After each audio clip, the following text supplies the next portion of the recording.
Hello there, and welcome back to the Sleep Science. Tonight, you're standing at the edge of a forest so still that your own breathing feels like an intrusion. The air hums with that damp mineral scent that always follows a late summer storm, and somewhere overhead, a branch creaks like an old violin string tuning itself. You tilt your head, half expecting to hear wind, but the leaves barely move. What if I told you that this silence isn't empty at all? What if, right now, every tree around you is whispering, arguing, flirting, or scolding beneath that layer of moss and mulch? You probably won't survive this revelation, at least not without forever glancing twice at a patch of shade. So before you get comfortable, take a moment to like the video and subscribe, but only if you genuinely enjoy what I do here. And since I always love knowing who's tuning in from where, drop your city and local time down below in the comments. Now dim the lights, maybe turn on a fan for that soft background hum, and let's ease into tonight's journey together. You step forward onto the forest floor.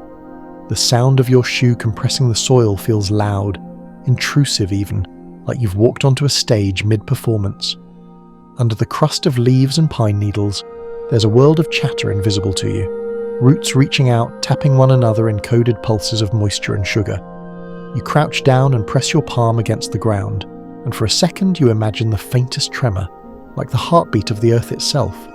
Scientists call this whole subterranean orchestra the Wood Wide Web. The phrase sounds cute, but it's not a metaphor. Well, not just.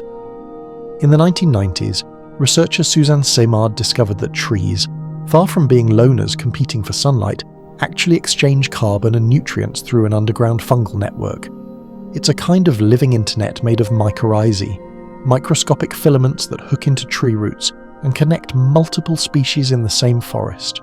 One Douglas fir, for instance, might be linked to hundreds of its neighbours through these threads, passing messages faster than you'd think possible for organisms without brains. Imagine being one of those filaments, thin as a spider's silk but miles long, weaving through the dark soil. You'd slip past pebbles and earthworms, brush the roots of maple and birch, feel the pulse of glucose being traded like tiny coins. Somewhere above you, a squirrel knocks loose an acorn but you don't notice. You're busy carrying a whisper from one root tip to another. A small surge of phosphorus here, a trickle of carbon there, a warning about an approaching drought. Of course, historians still argue whether this communication deserves the word at all. Some botanists prefer to call it resource signalling or mutual exchange, as if that linguistic caution could tame the wonder of it. But there's a growing sense that the forest behaves less like a collection of individual trees and more like a single organism with many voices. Here's the mainstream fact of the night. A 2016 study showed that when a tree is attacked by insects, its chemical cry for help travels underground to other trees through this fungal web, prompting them to bolster their own defences before the pests arrive. In human terms, that's like your neighbour texting you, "Hey, heads up, termites heading east." And here's your quirky tidbit. In 2018, a group of artists hooked electrodes into a row of potted plants and used the tiny electrical changes in their roots to generate ambient music. The result was somewhere between whale song and lo-fi beats, proof that even a fiddle leaf fig can drop a track. You stroll deeper into the forest, watching how moonlight trembles on the bark. The trees here are mostly beech and oak, their trunks pale and smooth like the legs of marble statues. You start to sense personalities in them. That tall one leaning slightly to the right, maybe he's the overtalker, the one with the twisted limbs, clearly a conspiracy theorist. It's funny how quickly your mind humanizes them, but maybe you're not wrong. Each species has its quirks and dialects. Acacias in Africa, for example, release ethylene gas when grazed by giraffes, warning neighbours downwind to flood their leaves with bitter tannins. The giraffes, clever and perpetually hungry, have learned to walk against the wind when they browse, so they can snack before the alarm spreads. The air cools as you descend a small slope, and the forest thickens until the canopy above becomes a single dark ceiling. Every so often you catch a flicker of motion, just a falling leaf, but your pulse still quickens. You remember reading that some trees can actually detect your footsteps, not because they're aware in the human sense, but because vibrations in the soil ripple through their roots. Some researchers are testing whether seedlings grow differently depending on what sounds they hear, from classical music to recorded insect chewing. The jury's still out, but imagine a young spruce shuddering every time it hears dubstep. It's easy to romanticize all this, to imagine a forest as a mystical parliament of green philosophers debating sunlight quotas. But there's something deeper, more humbling. You're walking among beings that move in centuries, not seconds. Their messages drift in molecules and electrons instead of words.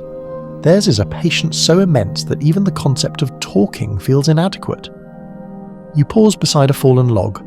Moss glows faintly silver in the moonlight, and a beetle scurries across it like a punctuation mark. Beneath that decaying wood, the conversation continues. Bacteria, fungi, and micro-roots working in quiet symbiosis. Death and life interlace so tightly they're impossible to separate. The forest isn't just alive, it's thinking. If thinking means sensing, responding, remembering. And somewhere in the stillness you start to feel a response. Not in words, but in the cool air against your cheek. The subtle hiss of leaves, as if 1,000 soft sighs rise and fade together. You're part of it now, one more organism plugged into this living web, inhaling what the trees exhale. You take another slow breath, and the night air tastes faintly of sap and rain. The trees don't need you to believe in their language. They've been whispering long before humans ever grew ears to listen, and tonight, as you stand in their company, the silence feels fuller than any sound. The ground beneath your feet is no longer just dirt, it's circuitry. You imagine peeling back the first few inches of soil to reveal a living network of threads glimmering faintly in the dark. They're not roots, not exactly. They're fungal filaments, mycorrhizae, forming what scientists affectionately call the underground internet of the forest. If the trees above are the towers, this is the broadband. Billions of tiny fungal cables carrying data packets made of sugar, nitrogen, and whispered warning signals. You step carefully, half convinced you'll trip the equivalent of a tree firewall. Somewhere near your left boot, one thread thick as silk touches another, exchanging molecules the way neighbours pass gossip over a garden fence. There's no sound, no sparkle, yet what's happening down there is as dramatic as any city at rush hour. Here's the core mechanism. Fungi and trees formed a partnership more than 400 million years ago, back when plants were just starting to colonize land and hadn't yet figured out roots. The fungi provided mineral nutrients in exchange for carbon from photosynthesis, and the relationship stuck. Over time, these partnerships evolved into elaborate systems connecting entire forests. It's not a few trees holding hands, it's an ecosystem woven together like lace. You walk a little farther and brush your hand over a moss-covered stump. It feels rough, but under that dead bark the threads of the fungal network are still working, feeding from what's left of the wood and redistributing its nutrients to living neighbours. Even decay is communication here, a generous one. Mainstream historical fact for you. In 1997, Simard's team used radioactive carbon to prove that birch trees could send sugars underground to Douglas first shaded from sunlight, effectively keeping them alive. A scientific mic drop moment that rewrote how ecologists understood forest behaviour. And for your quirky tidbit, in Japan, researchers once found that the same genus of fungus that forms these forest networks also produces the aroma of truffles, the kind that sells for thousands per kilo. Yes, the forest's data cables double as a gourmet delicacy. Imagine if your Wi-Fi router smelled faintly of garlic butter. The air smells sweeter here, as if the soil itself exhales after every rainfall. You crouch and notice a pale web of mycelium lacing through the decomposing leaves, looking almost ghostly. The threads shimmer faintly when your flashlight hits them, a reminder that, technically speaking, these are the same living bodies that can stretch for miles. The largest known organism on Earth isn't a whale or a redwood, it's a honey fungus in Oregon, spanning nearly 4 square miles. A single genetic individual, quietly knitting its way through centuries of soil. Historians still argue whether humanity first noticed this partnership through intuition or accident. Early forest dwellers might have guessed at it, watching how mushrooms sprouted near healthy trees or how disturbed soil yielded fewer plants. There's a Bronze Age carving from Crete that some archaeologists claim depicts tree roots entwined with serpent-like threads, maybe an early artistic nod to what we now call mycorrhizae. Or maybe, as the skeptics say, it's just an overinterpreted doodle. Either way, we've been trying to picture these unseen bonds for thousands of years. You brush the soil from your fingertips and imagine the messages running below. A pine warning its siblings that aphids are nibbling, an alder requesting more phosphorus from its fungal broker, an entire meadow negotiating who gets how much sunlight based on the underground balance sheet. It's capitalism, communism, and gossip circle all at once. Still, this world runs on trust, or at least chemical contracts. The fungus provides minerals but takes a fee, roughly a fifth of the tree's photosynthetic output. That's the rent. And if a tree refuses to pay, the fungus can ghost it, literally disconnect the root tips and move on to a more generous partner. You can almost hear the drama. Above ground, you spot a cluster of tiny toadstools at the base of a spruce.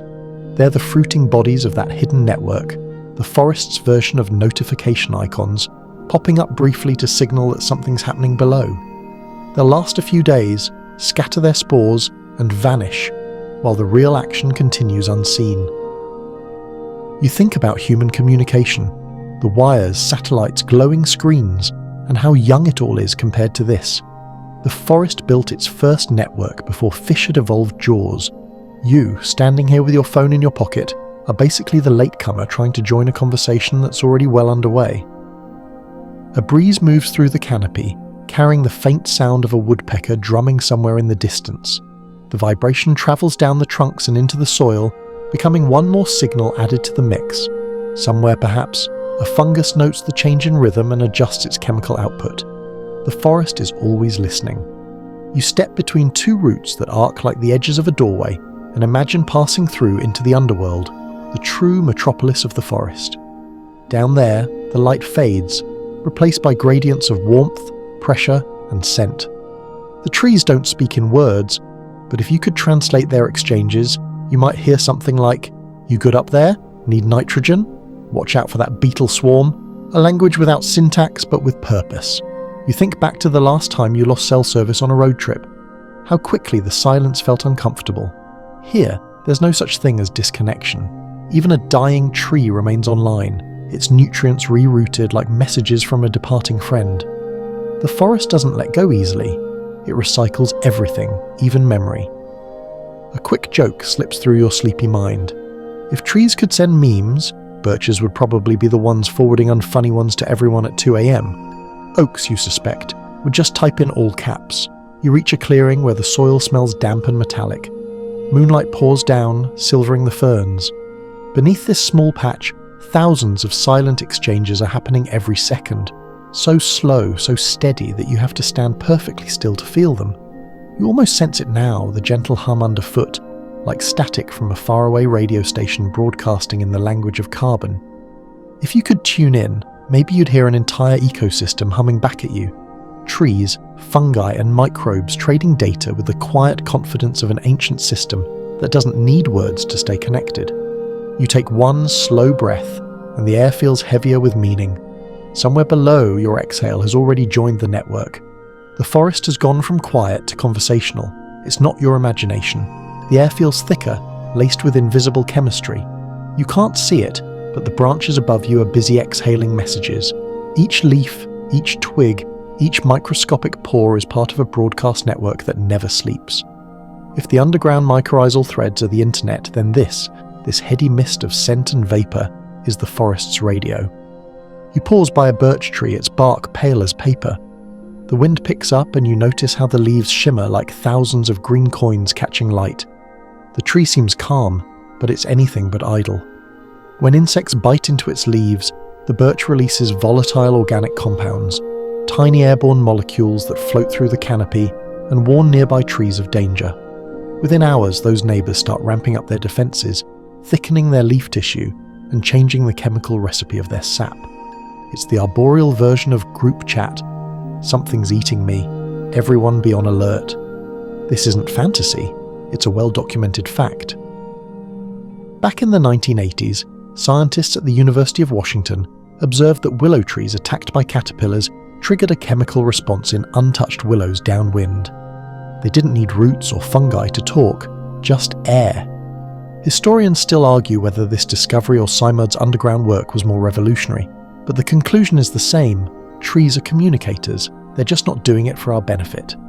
You take a slow breath. The air tastes faintly of resin, like warm pine needles after rain. Somewhere nearby, an acacia tree is doing its own version of chemical Morse code, filling the air with ethylene gas.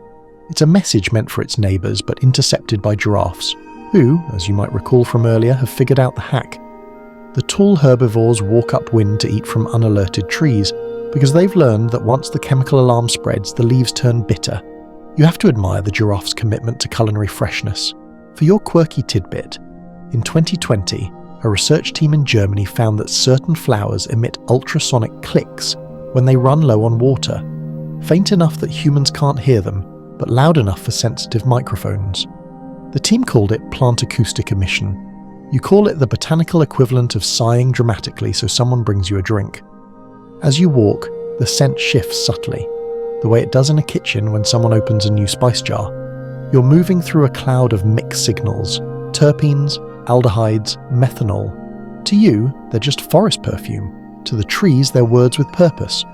A pine might release monoterpenes to deter beetles, while a maple sends out phenolic compounds that act like smoke signals. Some even use these airborne chemicals to attract reinforcements, parasitoid wasps that swoop in to eat the insects gnawing on their leaves. Talk about outsourcing your pest control. You stop under a particularly tall oak, its branches stretching like arms flexing against the sky. Oaks, you remember reading, are drama queens when stressed.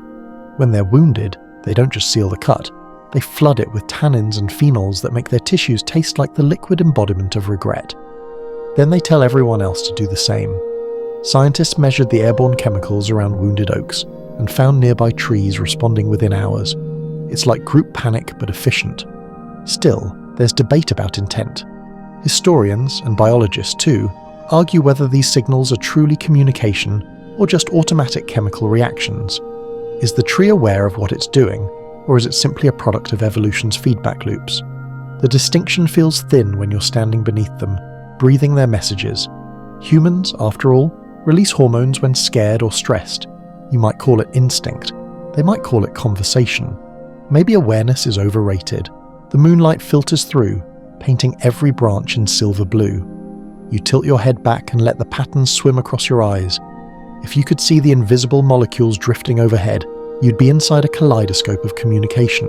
1,000 shimmering threads of scent twisting and merging like coloured smoke. Some trees whisper comfort to seedlings. Some shout warnings to rivals. The air hums with invisible negotiations. You think of how this forest might smell to other creatures. A moth, for instance, would perceive a riot of information in every gust. Which trees are wounded, which are flowering, which are chemically happy. You, poor scent-blind human, just get the highlight reel, a pleasant forest smell. But in reality, you're walking through a transcript of an ecological debate older than humanity. You brush your hand over a fern. Its delicate fronds tremble, scattering a faint, spicy aroma. For a moment, the whole forest seems to lean closer, as if curious about you. You half whisper, "Hi." You swear the air responds, a shift in temperature, a deeper quiet. Maybe it's just the night, or maybe the trees are adjusting their chemistry around this unfamiliar carbon source that just stepped into range. You. Your mind drifts to one of the strangest experiments ever attempted in this field. In a lab in Tel Aviv, researchers placed microphones near tomato and tobacco plants and subjected them to mild stress, drought, or a snip to the stem. What they recorded were faint pops and clicks, between 20 and 100 kilohertz, far beyond human hearing. Each plant species had its own acoustic signature, like a distress dialect. If plants can make sounds we can't hear, maybe forests are never truly silent, just operating on frequencies we don't yet understand. You smile at the thought. Somewhere out there, maybe there's a squirrel who thinks trees are insufferably chatty. The night deepens. You sit on a fallen log, the bark rough beneath your fingers. You inhale again, slower this time, and imagine the forest breath mingling with yours. Every exhale from you is a whisper of carbon dioxide, every inhale from them is oxygen in return. It's easy to forget how literal that relationship is. You're not just a visitor here, you're part of the dialogue, whether you meant to be or not. The wind stills. The air holds steady, thick with the faint sweetness of pine and something darker, almost peppery. You realize that right now, countless molecules are sliding past your skin, coded with messages meant for someone else. You've been eavesdropping all along. Somewhere in the distance, a branch cracks and the sound ripples through the canopy. The forest sighs, adjusts, and continues its conversation, long after you stop to listen. You walk deeper into the forest and the ground feels older here, softer, layered with centuries of fallen leaves compacted into memory. The air is damp and cool, the kind that curls around your ankles like mist from an exhaled secret. You can sense the hierarchy shifting, the tall, broad trunks rising like pillars in a cathedral, and somewhere among them, one tree that seems different, taller, wiser, worn with age and gravity in a way that demands reverence. You don't need a name tag to know she's ancient. Her trunk is gnarled but steady, roots thick as serpents, some as wide as your arm. You're standing before what scientists call a mother tree, the matriarch of her woodland. She's connected to nearly every other plant within reach, and probably some beyond it, feeding and warning them through the fungal web you met earlier. You lean close and rest a hand against her bark. It feels rough, cool, and somehow kind. The idea that one organism can nurture another through soil and shadow seems almost human, but this is no fantasy. In Simard's original experiments, mother trees, usually the oldest, most connected individuals, were shown to recognize their own offspring. When her seedlings were shaded or stressed, the mother transferred carbon to them through the mycorrhizal network, keeping them alive even when she herself was dying. You look up at her towering crown, barely visible in the moonlight, and imagine her funneling sugar and water downward, feeding her kin in 1,000 subtle transactions. It's not maternal love as humans define it, but it's something achingly close, persistence through giving. A robin lands on a nearby branch, cocking its head as if guarding the scene. The forest is never a static painting. It's a moving family portrait changing every second. And this matriarch, standing silently through centuries of storms, is its steady heartbeat. Mainstream historical fact: redwoods, sequoias, and other long-lived trees often exhibit this communal support system. When one is cut or damaged, the neighbouring roots keep sending nutrients, sometimes for centuries.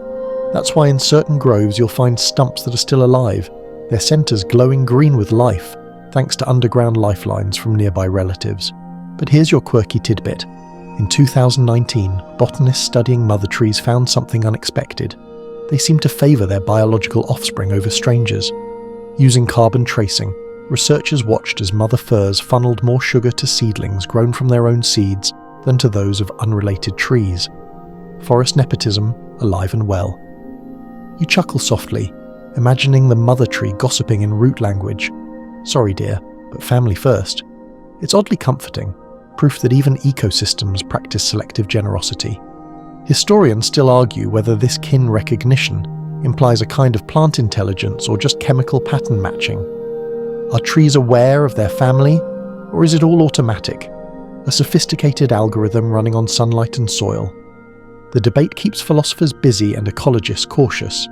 But here, under her vast shadow, the question feels small. Awareness or not, the act of giving sustains everything. You circle her slowly, feeling like you're orbiting a planet. The moonlight stripes her bark, revealing patches of moss like constellations. Near the base, you spot tiny saplings, some barely a hand's height, nestled in her shade. They look fragile, but you know they're connected to her through the invisible threads below. When drought hits, she'll send them water. When they're attacked, she'll warn them chemically, priming their defenses. And when she finally falls, her decomposing body will become the nursery bed for the next generation. Nothing wasted, nothing alone. You crouch to examine the nearest seedling. Its two leaves tremble faintly in the cool air, still glossy with new life. You can almost sense its dependence, roots tapping gently into that ancient web, sipping from mother's reserves. It's like watching the forest version of a phone charging overnight. A few meters away, a younger spruce stands stiff and solitary, slightly outside the invisible perimeter. It doesn't seem to be thriving. You can't help but project a little. Maybe it's an orphan, a stranger's child cut off from the network, surviving but lonely. You catch yourself smiling at the thought and immediately feel foolish, but still, loneliness seems universal. A distant owl calls, its voice echoing through the branches, and the sound feels like punctuation. A pause in the endless dialogue of the forest. You sit down against the mother tree's trunk, the bark pressing patterns into your back. The hum beneath you is softer than a heartbeat, but steadier. A deep background vibration you can almost feel in your bones. You think of human cities, how we build skyscrapers, power grids, social networks, and how, even with all that, connection sometimes feels fragile. The forest does it better. Its cities are underground, its social bonds biological. It shares without ego, survives through reciprocity, thrives in balance. And yet you wonder, does the mother tree ever get tired? She's lived through fires, droughts, storms, centuries of fungal whispers. She's seen seedlings grow, fall, and grow again. If she could speak in words, maybe she'd tell you that care isn't something you choose. It's the currency of existence. Every act of living is an act of giving. A soft rain begins to fall, barely audible, just enough to coat her bark with sheen. The droplets gather on leaves and slide down, pooling at her roots, where the mycorrhizal threads are already awake, waiting. You imagine them humming in low frequencies, translating rainfall into nourishment, nourishment into messages. You whisper, "Thank you," unsure whether you mean it as a joke or a prayer. Somewhere above, a branch sways, and for a fleeting moment you think she heard you. The rain eases into a mist that lingers low, threading between trunks like a slow-moving dream. You keep walking, your shoes sinking softly into soil that feels spongy with age. The forest hums with a low collective rhythm, roots breathing, leaves drinking, fungi ferrying invisible wealth through the dark. You realize slowly that everything here runs on an economy. Not the kind with coins or credit, but an ancient chemical marketplace where the main currency is carbon. Every time sunlight hits a leaf, a deal begins. The tree catches photons, spins them through photosynthesis, and turns light into sugar. Sweet, raw carbon, energy made tangible. It keeps what it needs and stores some for later, but a portion always gets traded underground, paid forward to fungi and neighbouring plants. This exchange keeps the forest alive. It's capitalism, socialism and philanthropy tangled into one slow, green transaction. You stop by a cluster of maples whose roots twist together like braided fingers. It's hard not to imagine them gossiping over dinner, one saying, "I'm flush with glucose this season, take a little extra nitrogen," while another sighs, "Fine, but you owe me phosphorus come spring." The humour helps you grasp the truth. Beneath the forest floor, everything's connected by supply and demand. Mainstream fact time. Scientists have measured how this carbon trade actually works. Through the mycorrhizal network, trees can transfer up to 40% of the carbon they make to fungal partners. The fungi, in turn, deliver essential minerals, nitrogen, phosphorus, zinc, back to the tree. Without this barter system, most forests would collapse. And the quirky tidbit. In some Arctic tundra forests, researchers found that when reindeer eat certain fungi, they become, quite literally, middlemen, spreading fungal spores through their droppings and expanding the trading network for miles. Yes, reindeer are unintentional forest bankers. Somewhere out there, Rudolph is basically running a soil economy. You crouch, tracing a route with your finger until it vanishes beneath a mat of decaying leaves. The smell is sweet and sharp, like the aftertaste of coffee grounds. You picture the flow of sugars beneath you, the tree's excess carbon trickling outward, finding fungal filaments, hitching a ride to a thirsty neighbour. What fascinates scientists most is that the movement isn't random, it's strategic. Some trees invest in their kin first, but others behave like philanthropists, feeding weaker individuals to keep the ecosystem stable. A healthy canopy, after all, protects everyone's access to sunlight. Even in a forest, self-interest has evolved into a form of shared survival. Historians still argue whether this cooperative behaviour challenges Darwin's original ideas about competition. Is evolution only about survival of the fittest, or does it also reward generosity when it strengthens the whole? Modern ecologists tend to see both forces at play, a constant balance of rivalry and reciprocity. The forest doesn't choose sides, it just keeps the economy running. You step forward, your boots sliding slightly in the mud. The sound echoes faintly, swallowed by the trees. It occurs to you that what's happening beneath your feet isn't just trade, it's also communication through currency. When one tree sends carbon to another, it's not only payment but also a coded signal. I have enough, or sometimes I'm in trouble. In a strange way, it mirrors human life. Money, after all, is our most universal language. The forest just figured out a version that's clean, circular, and waste-free. Above, a squirrel darts along a branch, clutching an acorn like a merchant protecting his wares. You grin, even he's part of the system. The acorn he forgets to bury properly might one day sprout into a new trader, a future investor in the forest's carbon economy. You pause beside a dead tree trunk hollowed out and shimmering with dampness. Inside, fungi glow faintly, a bioluminescent patch the size of your hand. You remember reading about Panellus stypticus, the bitter oyster mushroom that emits light, once called foxfire by early settlers. They used it to illuminate paths at night, long before electricity. Another transaction, another service rendered. Nothing in this forest gives without receiving something in return, even if it's just gratitude in photons. You lean against the trunk and listen. Water drips steadily from above, like the forest's metronome. Somewhere nearby, roots are still bargaining, recalculating flow rates after the rainfall. Scientists can now map these underground exchanges using isotopic tracers, revealing webs of generosity so complex they look like stock market graphs. But unlike Wall Street, the forest never crashes. It just adjusts gracefully, endlessly. Still, the system has its cheaters. Some plants, like the ghostly white Monotropa uniflora, also known as the Indian pipe, skip the photosynthesis step entirely. Instead, they tap into fungal networks and siphon off sugars made by other trees, parasitic freeloaders of the plant world. You spot one now, pale and translucent in the dim light, its head bowed like a penitent thief. You can't even be mad, it's too beautiful. You think about how in every economy there are givers, takers, and those who quietly keep the system from collapsing. Here, the trees and fungi have struck a balance that feels almost moral. No waste, no hoarding, just the constant redistribution of wealth. You wonder what might happen if humans learn to trade like that. Value measured not in profit, but in the health of the whole network. A breeze stirs. Somewhere in the distance thunder grumbles again, but softer this time, more like the clearing of a cosmic throat. The smell of wet bark deepens. You close your eyes and imagine the carbon flowing. Light to leaf, leaf to root, root to fungus, fungus to neighbour, neighbour back to air. Every molecule of oxygen you breathe tonight was once part of that cycle, once a traded good in this vast woodland economy. You take another slow inhale, the forest feels richer for it, and so do you. You wake from your daze to realise the night has turned glassy still. Every drip of water, every wing beat feels amplified. You rest a hand against a birch trunk, and in that moment, a flicker, so faint it could be imagination, runs beneath your fingers. A shiver, not from cold, but something alive inside the bark. It isn't heartbeat or sap flow, it's electricity. Trees, it turns out, are not the inert statues we once thought.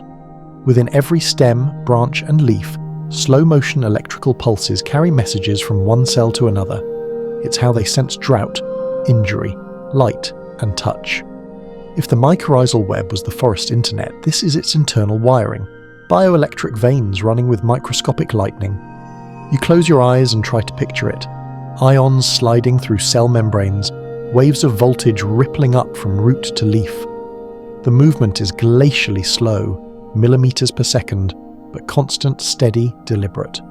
When a tree's leaf is damaged, a pulse travels through its phloem tissue, triggering the release of defensive chemicals elsewhere.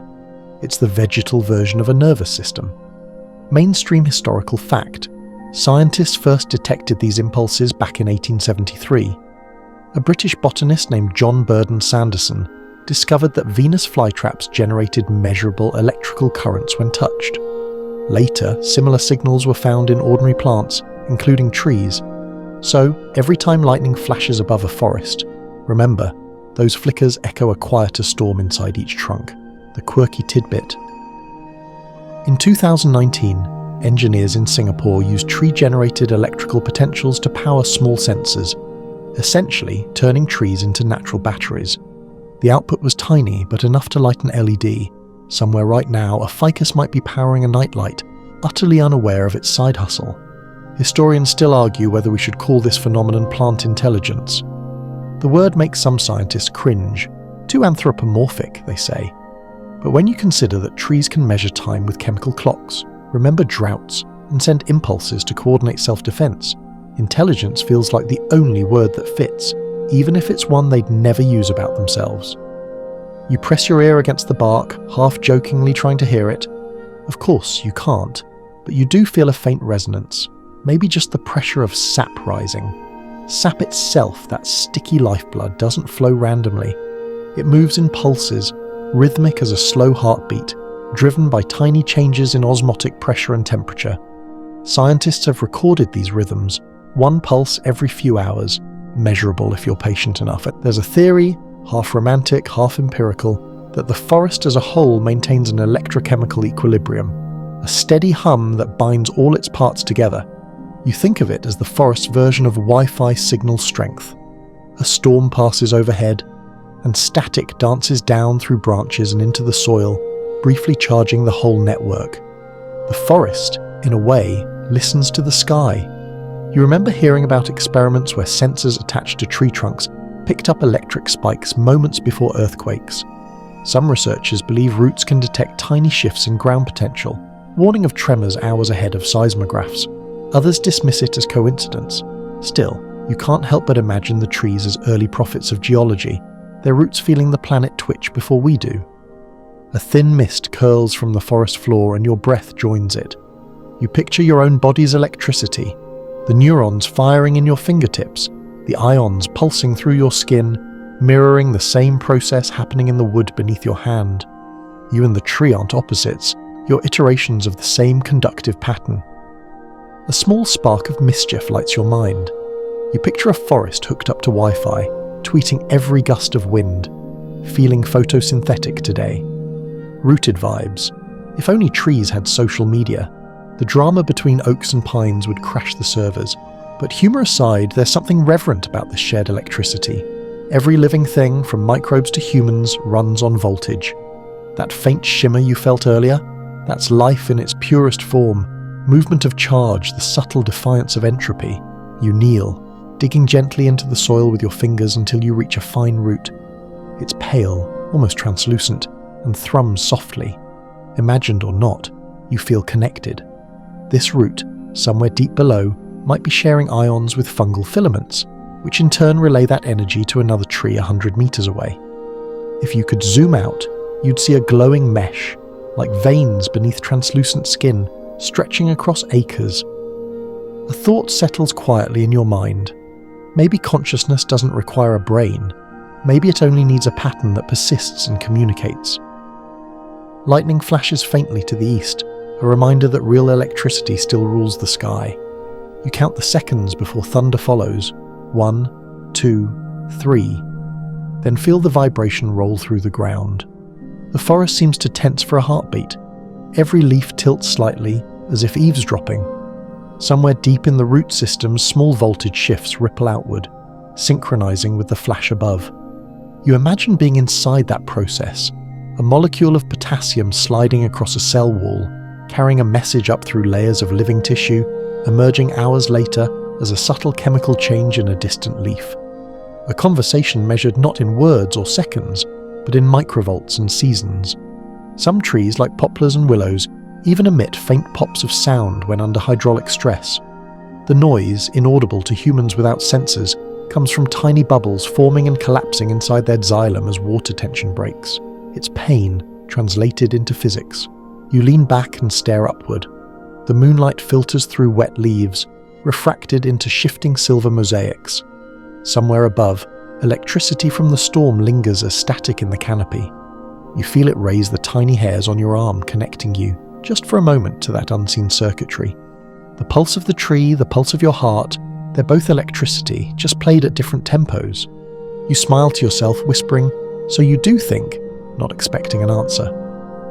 The birch remains silent, of course, but as a breeze stirs its upper branches, you swear you hear a faint crackle, like a quiet laugh. You follow the faint slope downhill until you reach the shimmer of a stream.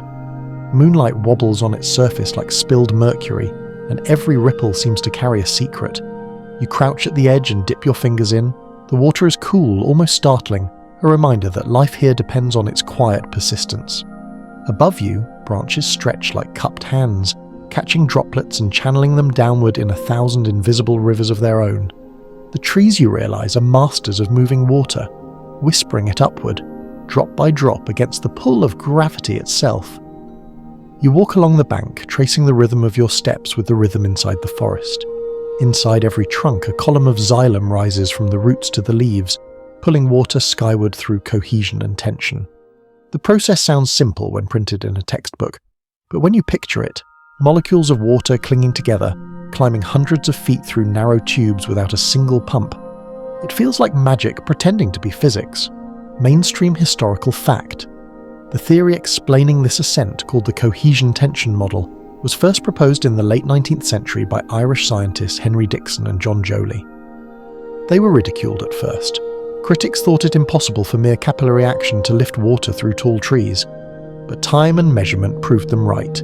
Even now, some of the tallest redwoods move thousands of litres of water daily through nothing more than molecular stubbornness. Your quirky tidbit of the night. Researchers in Italy once discovered that trees actually make tiny ultrasonic clicks as the water column inside them breaks and reforms during dry conditions.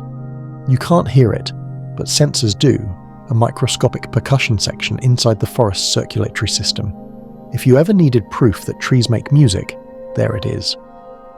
Historians still argue whether this upward pull alone explains everything, or if trees use subtle internal pressures, like root-generated osmotic pumps, to assist the climb.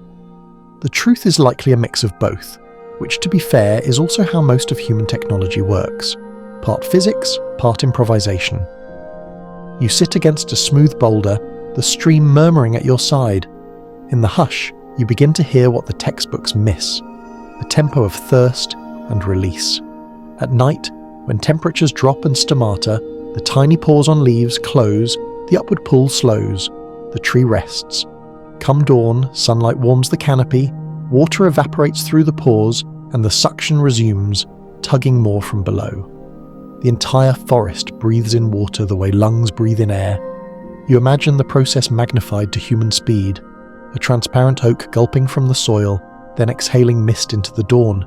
The image makes you grin. Somewhere, a marketing department is already trying to sell tree-breathing exercises. You trail your hand along a nearby root, half expecting to feel the current beneath. You don't, of course, but the connection feels real enough.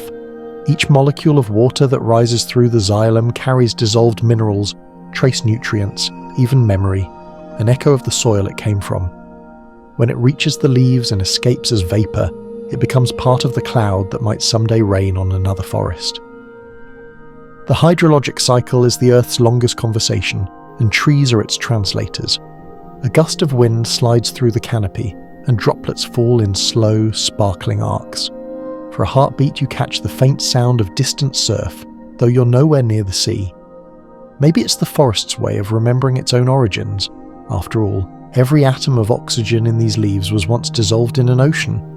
You take a slow breath and imagine yourself as a water molecule, drawn up through a root, swirling through xylem tubes, climbing into the sunlit canopy. You'd pass through living gates called pit membranes, squeeze between cellulose walls and rise, pulled by the evaporating force of 1,000 tiny pores. Each upward centimetre would take hours. The view at the top would be worth it. Sunlight fractured through green, the whisper of wind translating physics into poetry. You chuckle at the thought. If I were water, you murmur, I'd probably get distracted halfway up. The forest answers only with the soft hiss of falling droplets. You feel the temperature drop a little, the kind of cool that seeps through fabric and skin until it settles in your bones. You pull your jacket tighter, suddenly aware that the forest's circulatory system dwarfs yours in both scale and patience. Farther downstream, a fallen log bridges the water. You cross it carefully, arms out for balance. Beneath you, the stream gurgles through stones polished by decades of flow. Every pebble, every swirl is shaped by persistence. You realize that trees have learned the same trick, upward persistence. Each droplet of sap rising through their xylem is an act of quiet defiance against gravity. Somewhere in the darkness an owl hoots, its call echoing across the valley. You wonder if the vibrations ripple through the trunks, stirring microcurrents in the sap. Scientists have experimented with sound on plant growth, classical music, white noise, even rock. And while results vary, one thing seems consistent. Trees respond to vibration. They sway, adjust, sometimes even grow differently. If that's true, maybe the owl's hoot is a lullaby, a gentle nudge in the night to keep the water moving. You crouch again at the stream's edge and scoop a handful of water. It glints silver in your palm, then seeps between your fingers. Somewhere, Roots are already preparing to draw more. Nothing wasted, nothing still. You think of how your own body circulates, blood carrying oxygen, returning carbon dioxide, and how every heartbeat echoes the same principle that drives sap: pressure, flow, balance. The difference is only in tempo. You pulse in seconds, the forest pulses in seasons. The sound of running water deepens as more droplets join from branches overhead, tiny tributaries feeding into the stream. The forest is full of this repetition, patterns folding into patterns until they blur into harmony. You take another breath and let the rhythm sync with your pulse. For a moment you can almost feel it, the slow heartbeat of the forest matching yours. You whisper, "I hear you," though you know it's less hearing and more feeling. The response isn't sound, but a shiver of wind, lifting the ends of your hair before drifting away downstream. You stay there for a long moment, fingers damp, eyes half closed, listening to the quiet ascent of water and the steady murmuring below. The forest speaks, and for once, you don't need translation. By morning, the mist has thinned into pale ribbons twisting between trunks. The forest has changed again, same place, different mood. You feel it before you even open your eyes. A faint scent of sap, a sharper edge to the air, the hum of insects tuning up for the day. Seasons, you realize, are the forest dialects. The language doesn't change, only its tone. You start walking, the path soft with fallen needles. Every few meters, sunlight sneaks through gaps in the canopy, patching the forest floor with gold.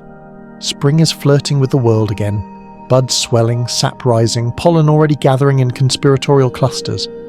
Somewhere overhead, a pine releases a fine yellow dust that swirls like smoke.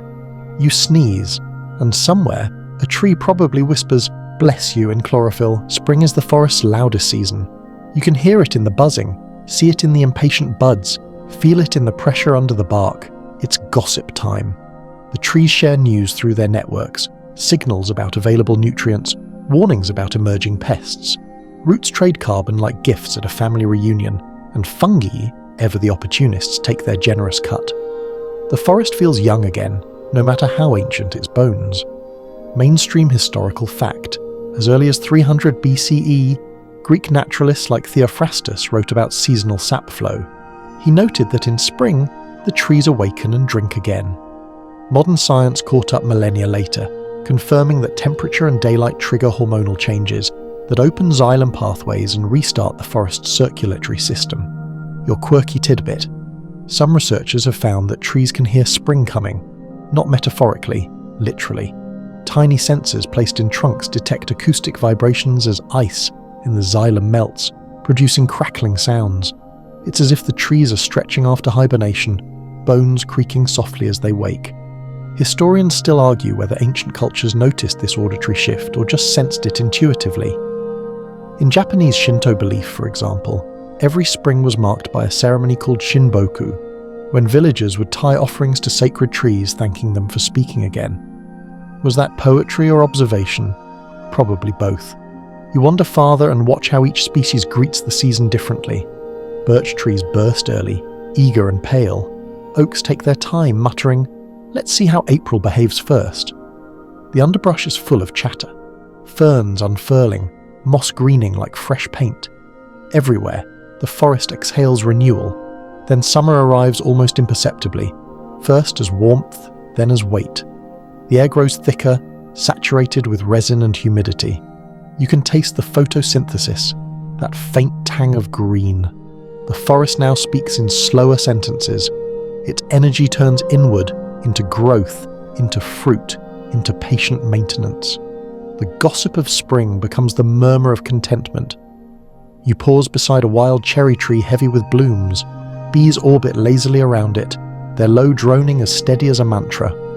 This is another kind of communication, mutualistic and ancient.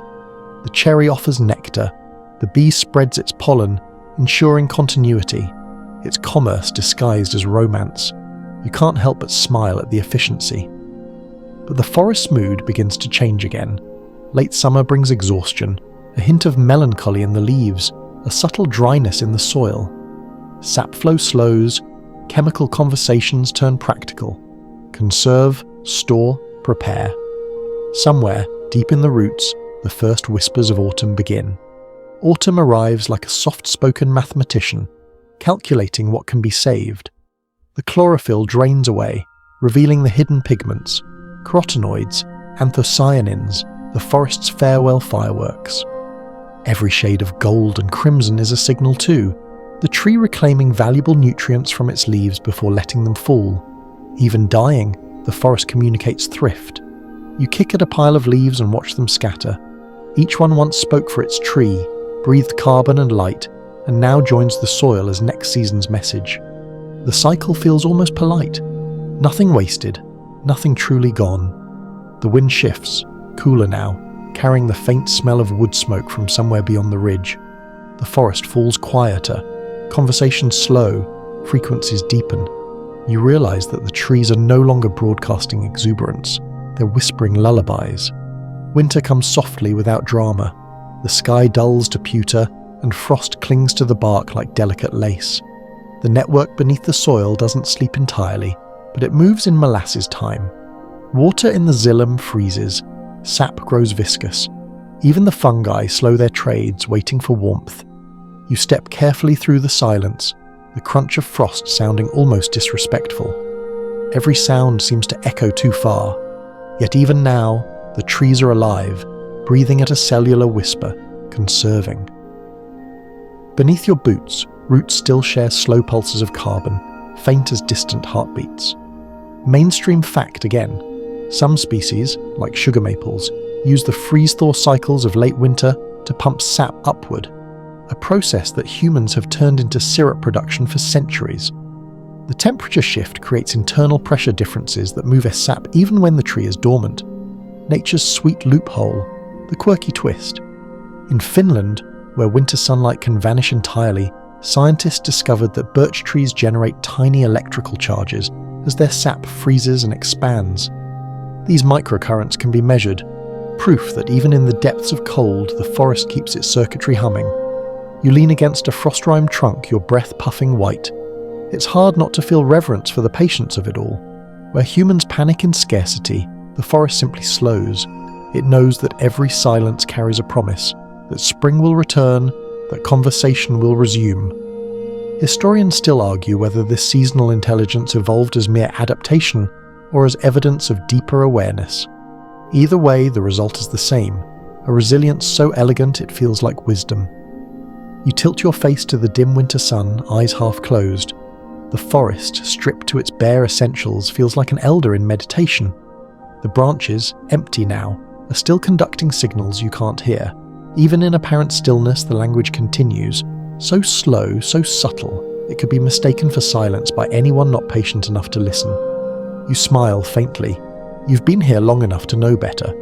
You leave the ancient woods behind and follow the hum of a distant highway until the trees thin, the soil hardens, and concrete takes over. The scent changes first. Earth and moss replaced by asphalt and exhaust. And there, between parking lots and power lines, stands a single plane tree, its roots pressing against a square of soil barely the size of a rug. It looks both defiant and tired, like an old professor giving lectures no one attends anymore. You approach slowly. The city noise buzzes around you, car engines blending into the low murmur of human routine. Yet when you stop beside the tree, a different quiet falls, a pocket of calm that smells faintly of dust, leaves, and something like nostalgia. The trunk is scarred from decades of collisions, bikes chained too tight, posters stapled into its skin, gum fossilized at the base.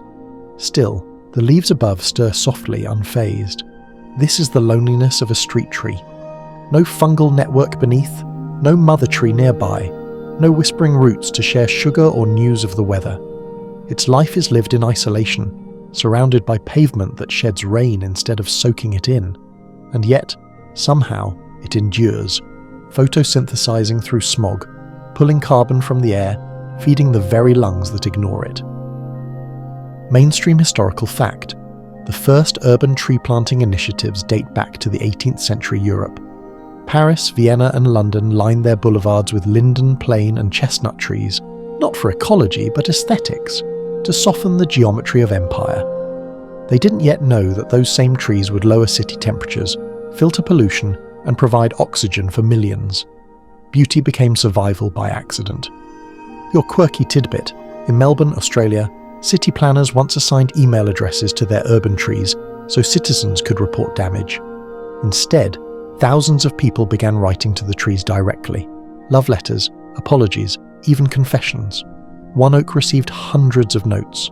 My favourite: "Dear tree, I am sorry you are surrounded by concrete. I hope you have good dreams." You smile at the thought.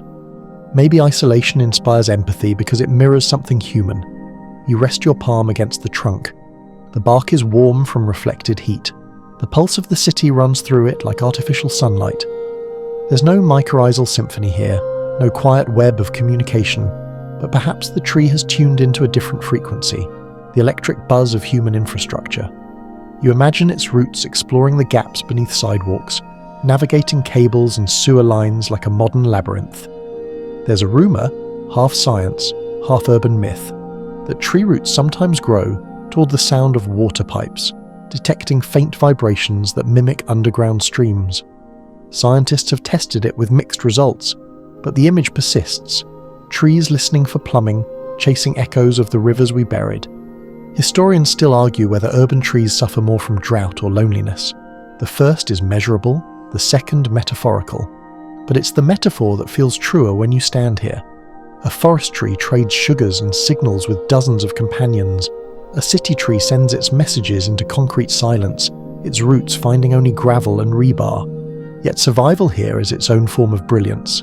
City trees have adapted to stresses that would kill their wild kin. Fluctuating temperatures, compacted soil, erratic watering, dog urine, and the occasional vandal with a pocket knife. Their resilience borders on miraculous. Some researchers even suggest that urban stress triggers genetic changes, epigenetic switches that make these trees hardier, their offspring more adaptable. Evolution, sped up by pollution. A pigeon lands on a branch overhead, cooing softly, its feathers shimmering faintly with oil-slick colours. You look up and realise that even in isolation, the street tree isn't entirely alone. Birds nest in its limbs, ants trail up its bark. A spider has built an elaborate web between two branches, glittering faintly in the smoggy light. The city has made this tree into an ecosystem all its own, smaller, scrappier, but still alive. You catch your reflection in a nearby shop window. Behind you, the tree looks almost ghostly in the glare of streetlights, its silhouette framed by neon signs. You think about how humans crave connection, digital, verbal, emotional, and how trees, despite their stillness, seem to embody it effortlessly. They don't chase attention, they anchor it. For a fleeting moment you imagine if this lone tree could somehow reach the forest you left behind, maybe through groundwater currents, or stray fungal spores drifting in on truck tires. A faint signal travelling miles underground, weak but persistent like a radio transmission trying to find a home frequency. Still here, still standing, still breathing. You take out your phone, because of course you do, and photograph it. The screen flattens the moment, but you tag it anyway. #urbanforest, #solartree. A small act of digital companionship, maybe even a bridge. A child walks past with a balloon, looks up and waves to the tree before hurrying on. You grin. Maybe she understands something that adults forget. Communication doesn't always need replies. A breeze picks up, pushing a scatter of litter across the pavement. One candy wrapper snags against a root, and you reach down to pull it free. Beneath, you see a patch of soil, still dark and moist, where rainwater has managed to collect. It smells faintly of earth, that rich, impossible scent of the real world persisting beneath the synthetic one. You whisper, "Hang in there, friend." The trunk doesn't respond, of course, but a leaf detaches, spinning lazily to the ground. A shrug, maybe, or a quiet thank you. You look up once more before leaving. The branches reach toward the sky, tangled against a web of power lines, both systems humming with their own kind of energy. For a moment you can't tell which is more alive, and somewhere deep inside that trunk maybe, just maybe, a faint electrical pulse runs through the sap, slower than speech, but steady as resolve. A single message looping endlessly, even here amid concrete and noise, still talking, still here. You wander back toward the forest before dusk, your shoes crunching through the borderland where asphalt surrenders again to moss. The transition feels like entering a different time zone. One heartbeat for the city, another for the woods. The air cools, sounds stretch out, and you feel something old settle around you. Patience, maybe, or memory. Tonight, you're thinking about that word, memory. It seems absurd to apply it to trees, doesn't it? Memory belongs to creatures with nervous systems, with synapses that fire and fade. Yet scientists now whisper a different story, one where even a leaf can remember stress, and a forest can learn from experience. You find a fallen log to sit on, damp with twilight.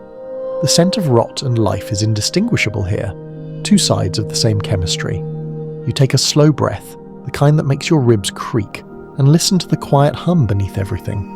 When a tree experiences drought, it doesn't just suffer and move on.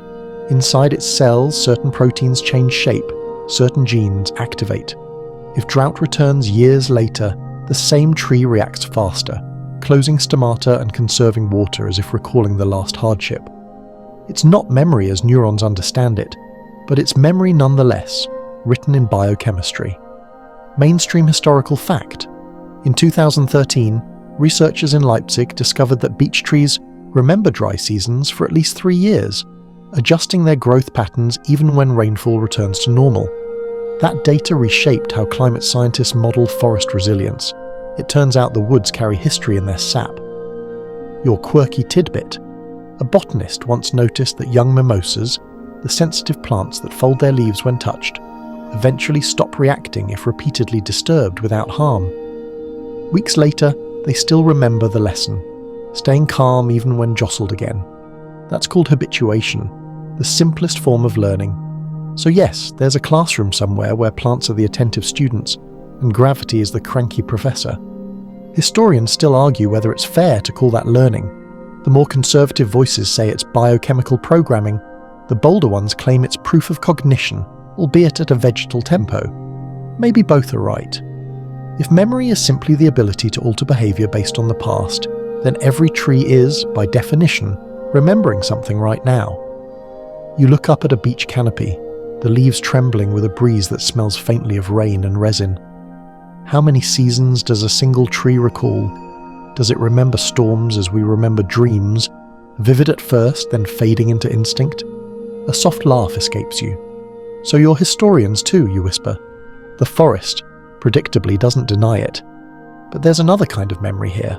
Collective memory, carried not just in one organism, but in the web between them. When mother trees share resources, they also share chemical cues. A sapling growing in a networked forest can inherit not just nutrients, but information about the environment, which fungi to trust, what drought smells like, how to respond to pests. It's a generational archive stored in roots instead of books. You stand and wander deeper, brushing against a patch of ferns that spring back gently. The forest feels thick with recollection. Every fallen leaf decomposing beneath your feet is a record of photosynthesis past. Every ring in every trunk is a written paragraph about a particular year. Wet, dry, stormy, gentle. Dendrochronology, the science of reading those rings, has been used to date everything from ancient temples to climate events thousands of years ago. Trees, it turns out, are more accurate historians than we are. Still, there's something the rings don't show: emotion. If a tree learns stress, does it also carry something like anxiety? You catch yourself smiling at the absurdity, and yet, some studies hint that trees under chronic drought show stunted growth even after water returns, as if reluctant to risk expansion again. Trauma translated into caution. A pair of fireflies blink near your knee, their light pulses irregular, like a thought stuttering between neurons. You wonder if the forest's memories glow the same way. In flashes of recollection whenever the wind stirs, you rest a hand on a nearby cedar. Its bark is dry, rough enough to scrape a fingerprint. Somewhere inside, lignin and cellulose hold stories of summers older than your grandparents. The cedar has witnessed entire generations of insects rise and vanish. Human paths appear and fade, even the reshaping of the soil beneath it. If that isn't memory, what is? And because the human mind can't resist metaphors, you imagine the entire forest as a brain. Roots the axons, fungi the synapses, trees the neurons firing across centuries. Messages travel slower than thought, sure, but they're steadier. They don't get lost in distraction or ego. They simply keep pulsing millimetre by millimetre toward balance. You chuckle quietly at the image, a thinking forest trying to recall something important, its thoughts stretched across miles of green. Maybe what it remembers most vividly is light, the first sunrise each spring, the last warmth before winter's freeze. Maybe that's why every leaf leans toward brightness, like someone leaning into memory.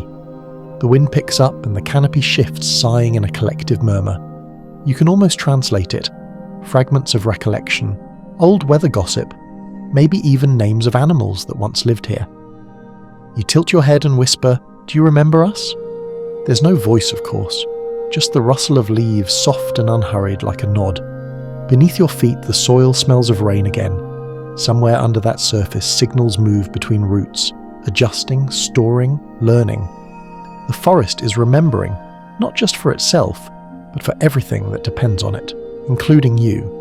You stay there until the light fades, thinking of all the memories written into bark, air, and water.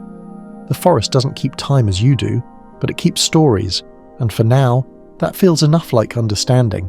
You wake to a hush that feels slightly heavier than silence, an atmosphere thick enough to touch. The forest seems still, but something in the air is tense, charged. You take a few steps and notice that not all the trees stand with the same ease.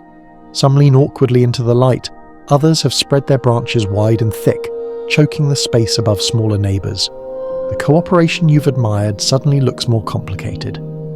Welcome to the forest politics. Beneath the gentle murmur of roots trading carbon, there's strategy, competition hidden under altruism, ambition woven through generosity. The forest might function as one community, but that doesn't mean every voice in it gets equal volume. You pause beside two maples locked in quiet combat. One towers slightly higher, its crown catching sunlight that never reaches the other. The smaller one compensates by twisting its trunk, growing sideways in desperate angles. It's a slow-motion duel, measured in decades. Every extra inch of canopy gained means more photosynthetic profit, more resources to feed roots and fungi below. Mainstream historical fact: ecologists have documented this phenomenon for centuries. In 1826, German forester Heinrich Kotter wrote that trees in dense stands war for light, each striving to overtop the other. That same principle shaped modern forestry. Early logging practices even encouraged thinning to let the strongest survive. We used competition as a model because we saw ourselves in it. But here's your quirky tidbit. In 2005, researchers discovered that some beeches growing in pairs actually slowed their individual growth once their canopies touched, as though agreeing on a diplomatic boundary. When planted alone, the same species grew aggressively, but in proximity, they balanced their output to maintain structural stability. It's the forest equivalent of roommates agreeing on quiet hours. Historians still argue whether this means cooperation tempers competition or merely disguises it. Some biologists see harmony, others see cold calculation. Maybe, like any society, it's both. You walk farther and find a stand of pines that smell sharp and medicinal.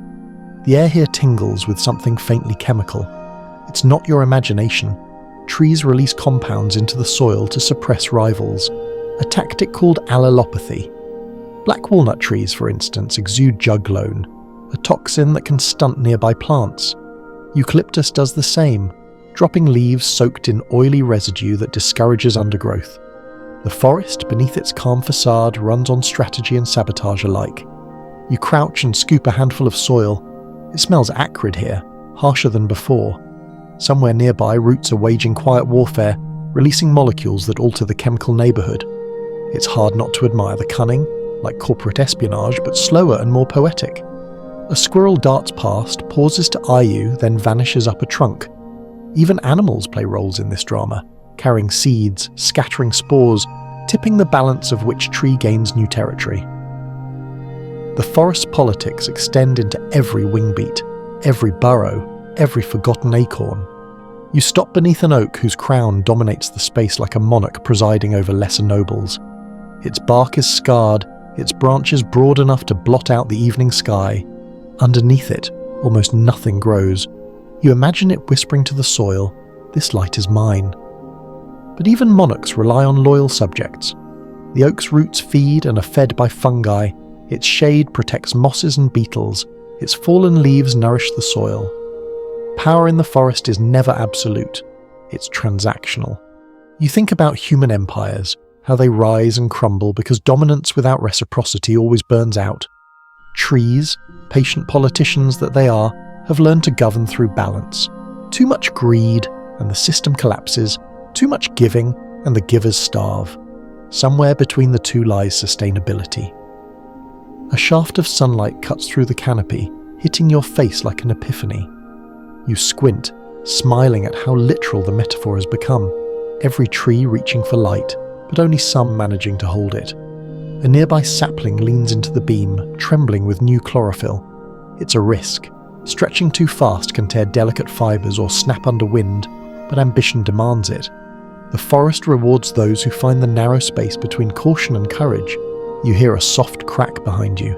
A fallen branch drops from a birch, landing with a sigh. Decomposition begins instantly, fungi and insects rushing in to recycle what competition left behind. The losers here never truly disappear. They become fuel for the winners. The ecosystem's cruelest law is also its most merciful. Nothing wasted, even in defeat. Still, you can't shake the feeling that trees remember their conflicts. Studies show that plants attacked by certain species of neighbours alter their chemical makeup to resist them in the future. They recognise previous offenders and adjust their growth to avoid another loss.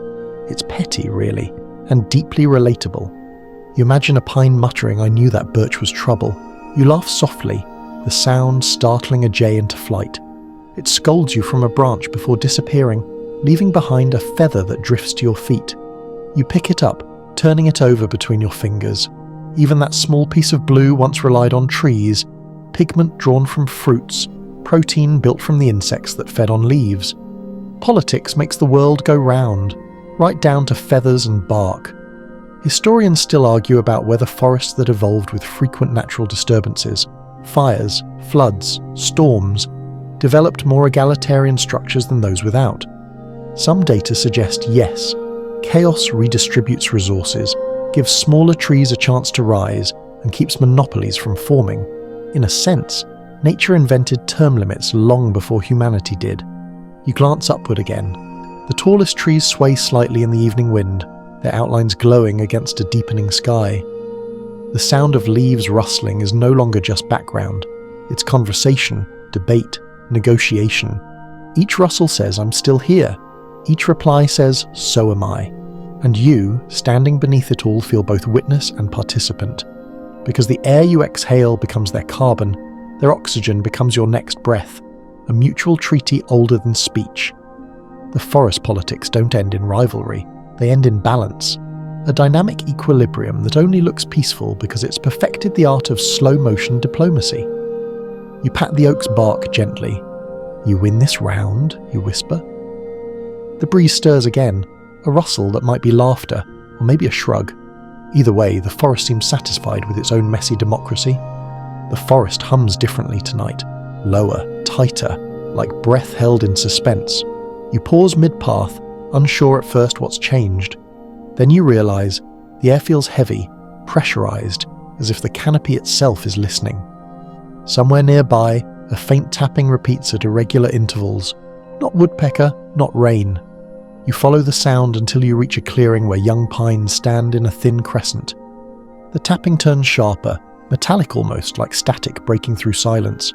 You kneel and press an ear to one of the trunks. The noise vanishes, then just faintly you catch it again. A soft pop followed by another, tiny, rhythmic, desperate. It isn't wind, it's water, or rather the lack of it. Welcome to the sound of sap. Inside every tree, water travels upward under tension. When drought hits or heat spikes, that tension becomes too much, and microscopic air bubbles form in the xylem. They expand, collapse, and release a snap of sound. Ultrasonic pops, too high for human hearing, but now, with sensitive microphones, audible to science. You close your eyes and imagine it. The forest during a dry spell, thousands of invisible clicks rising through trunks and branches like static on an untuned radio. Each pop is a heartbeat skipped, a sigh trapped in wood. Mainstream historical fact. The phenomenon was first recorded in detail in the 1960s, when plant physiologists used piezoelectric sensors to study cavitation, the breaking of water columns inside plant vessels. But it wasn't until 2013 that Israeli scientists translated those vibrations into actual sounds, realizing that each tree species had its own acoustic signature. Your quirky tidbit: when those same researchers amplified the recordings into the human range, the result was eerily musical, tiny staccato beats like digital rain. Artists have since sampled those clicks into ambient tracks. Somewhere on Spotify right now, someone's chilling to the sound of thirsty tomatoes. Historians still argue whether trees evolved to make these noises for communication, or if it's merely physics, the unintentional side effect of water tension breaking. Either way, it's a voice of sorts, a message carried through vibration rather than vocabulary. You straighten, listening harder. Once you know it's there, the silence around you feels filled with ghosts of sound. Maybe your brain invents them, but still, the idea is irresistible. A forest orchestra too high-pitched for human ears, always playing even in stillness. A breeze rustles the pine needles and you hear another tone entirely, the whispering percussion of foliage. You start to notice how every sound here carries meaning. Leaves trembling in rhythm with the wind, bark creaking as trunks flex and adjust. The forest is a choir without conductor, each instrument tuning to pressure and humidity. You reach into your pocket for your phone and play a recording you once downloaded from a lab demonstration. Ultrasonic plant sounds slowed into audible range. The clicks echo faintly into the clearing, like the heartbeat of an insect magnified. For a moment you wonder if the living trees can sense their own playback. Then softly the tapping resumes. Real, not recorded, it seems to answer. You grin. You hear me, don't you? No reply, of course, unless you count the faintest vibration underfoot. You're aware of your own pulse then, the blood moving through capillaries, another liquid under tension. It strikes you how similar you are to the forest in anatomy. Vessels, pressure, flow. Your bones creak like branches. Your veins pulse like xylem. You too pop and sigh when conditions change. Far off, thunder rolls, low and patient. The forest shivers, the leaves turning edges toward the wind, a subtle defensive posture. You watch as the pines begin releasing scent molecules, volatile organic compounds that smell faintly of resin and rain. Scientists know this reaction. Trees can sense atmospheric shifts before storms, altering internal water pressure to prevent rupture. They anticipate stress and adapt in advance. The sky flickers white and you catch a flash of motion. Maybe a deer, startled, vanishing between trunks. You stay where you are, feeling the first prickle of electricity on your arms. Lightning discharges ions into the air, altering local magnetic fields, and somewhere deep in their roots, trees respond to that too. Every storm is both danger and nourishment. A surge of nitrogen in the rain, a risk of fire in the spark. You think of ancient humans, hearing thunder and calling it the gods speaking. Maybe they weren't wrong. Maybe they were just misattributing the source. The divine conversation was between sky and tree all along. Rain starts in hesitant drops. Each one hits the canopy with a sound like applause. The pops you heard earlier fade as xylem refills, water replacing air, tension easing. You can almost hear the sigh of relief as pressure equalizes. A chemical calm spreads through the trunks, measurable if you had the right sensors. You tilt your head back, letting the rain soak your hair and whisper, "You're welcome." The forest doesn't laugh, but the breeze softens around you, generous again. Mainstream ecology explains all this in terms of hydraulics, tension, physics. But standing here, drenched in sound and water, the language feels too thin. You sense intent behind the mechanics. Not intelligence as humans claim it, but responsiveness, awareness expressed as vibration. And maybe that's all language really is. Movement that carries meaning. Words are vibrations of air.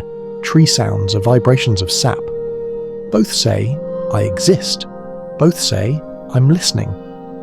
The rain steadies into a curtain, and the pops disappear entirely.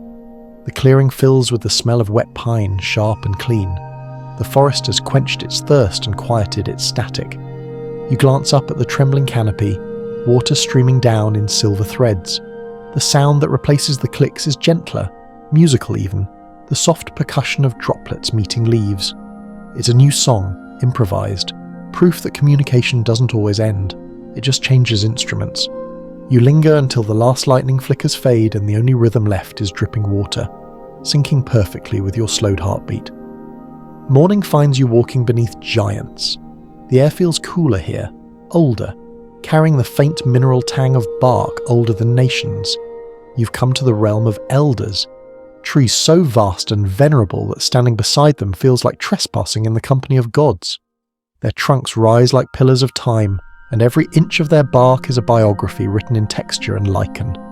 You crane your neck, eyes tracing the ridges upward until the canopy blurs into the clouds. It's impossible not to feel small, the kind of small that's oddly comforting, the way a child feels small, safe under a grandparent's hand. The first tree you meet is a sequoia, its base wider than a small house. Its roots weave through the soil like buried lightning, and the scent it gives off, resin and sun-warmed dust, smells almost medicinal, like the forest's own antiseptic. Some of these giants have lived for over 3,000 years. They've watched ice ages end, empires rise, satellites orbit. You reach out and touch the bark, furrowed and fibrous, and half expect to feel a pulse older than language. Mainstream historical fact. Dendrochronology, the study of tree rings, was formalized in the early 1900s by astronomer Andrew Douglas, who used it to study sunspot cycles. But the practice itself is ancient. Indigenous peoples in the American Southwest counted tree rings long before Western science gave the method a name. Each ring marks a year's growth, a ledger of rain and drought, warmth and frost. Reading one is like unrolling a time capsule written in cellulose. Your quirky tidbit: when scientists sampled ancient bristlecone pines in the White Mountains of California, they found one, nicknamed Methuselah, that's nearly 4,900 years old. But here's the twist. No one will say exactly which tree it is. The location remains secret to protect it from overzealous visitors. So somewhere out there stands a celebrity hidden in plain sight, quietly photosynthesizing while the world scrolls past. Historians still argue whether the age of these trees should make us reverent or uneasy. Some see endurance as triumph, others see it as accusation, a reminder of how fleeting human civilization is in comparison. You take a few steps back and try to frame the sequoia in your vision, but you can't. It's too vast. Even when you tilt your head, the crown disappears into mist. Somewhere above, the wind sighs through branches that haven't been touched by human hands in centuries. The forest of giants has its own microclimate. The air is cooler, more humid. Light filters down in softened beams that feel almost solid. It's like walking underwater, each footstep slow and deliberate. You find a fallen cone the size of a football and lift it. Heavy, surprisingly dense. Inside are hundreds of seeds, tiny brown commas that could, in theory, grow into new giants if luck and patience align for the next few millennia. A laugh escapes you, half wonder, half disbelief. You've been doing this longer than we've been counting time, you murmur. Further along you find another elder, a baobab, its trunk swollen like a living water tower. Native to Africa and Australia, these trees can store thousands of litres of water inside their hollow centres, keeping entire ecosystems alive through drought.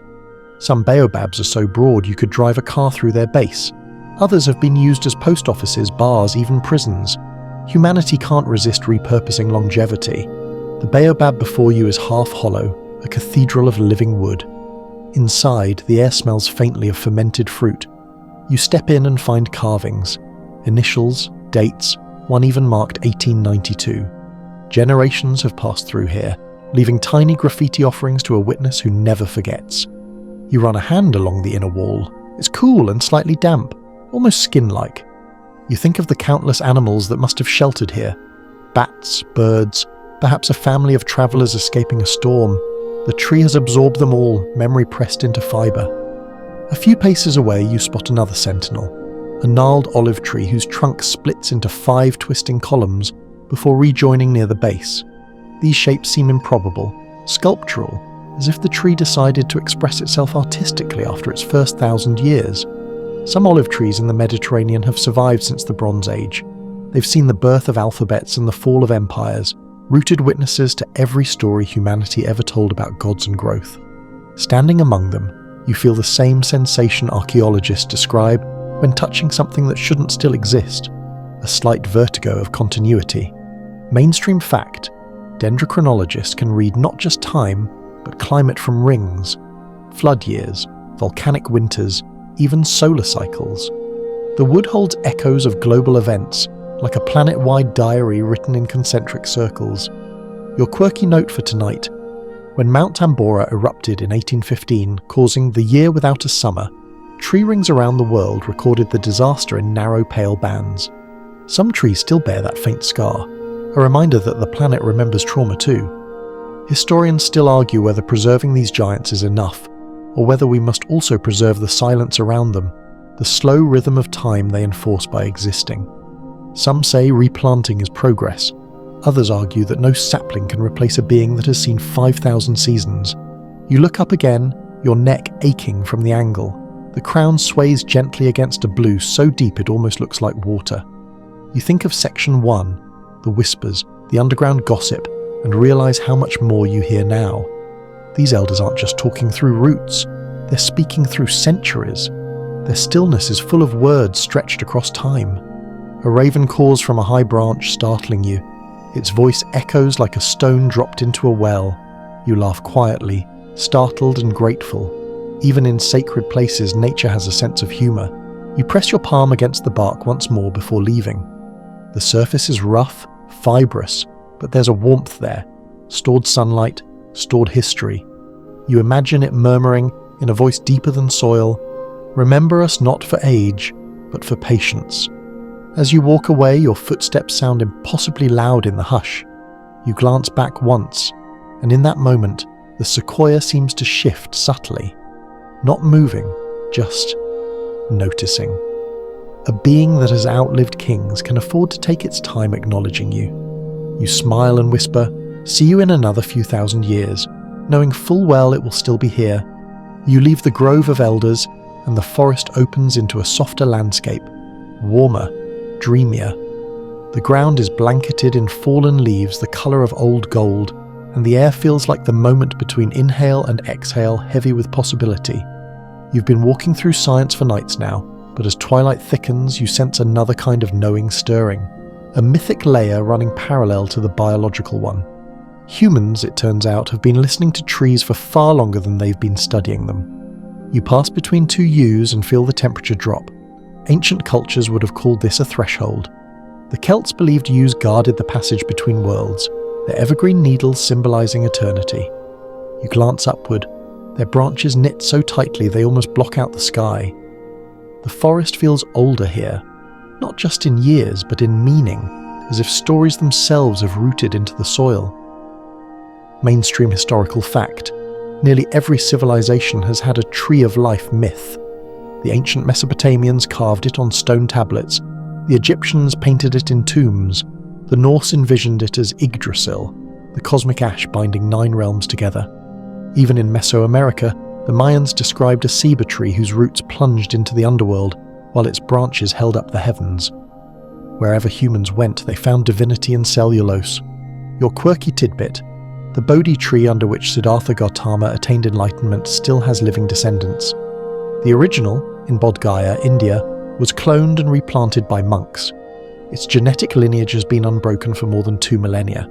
So technically, the same tree that sheltered the Buddha is still alive, quietly photosynthesizing, unaware that millions consider it sacred Wi-Fi.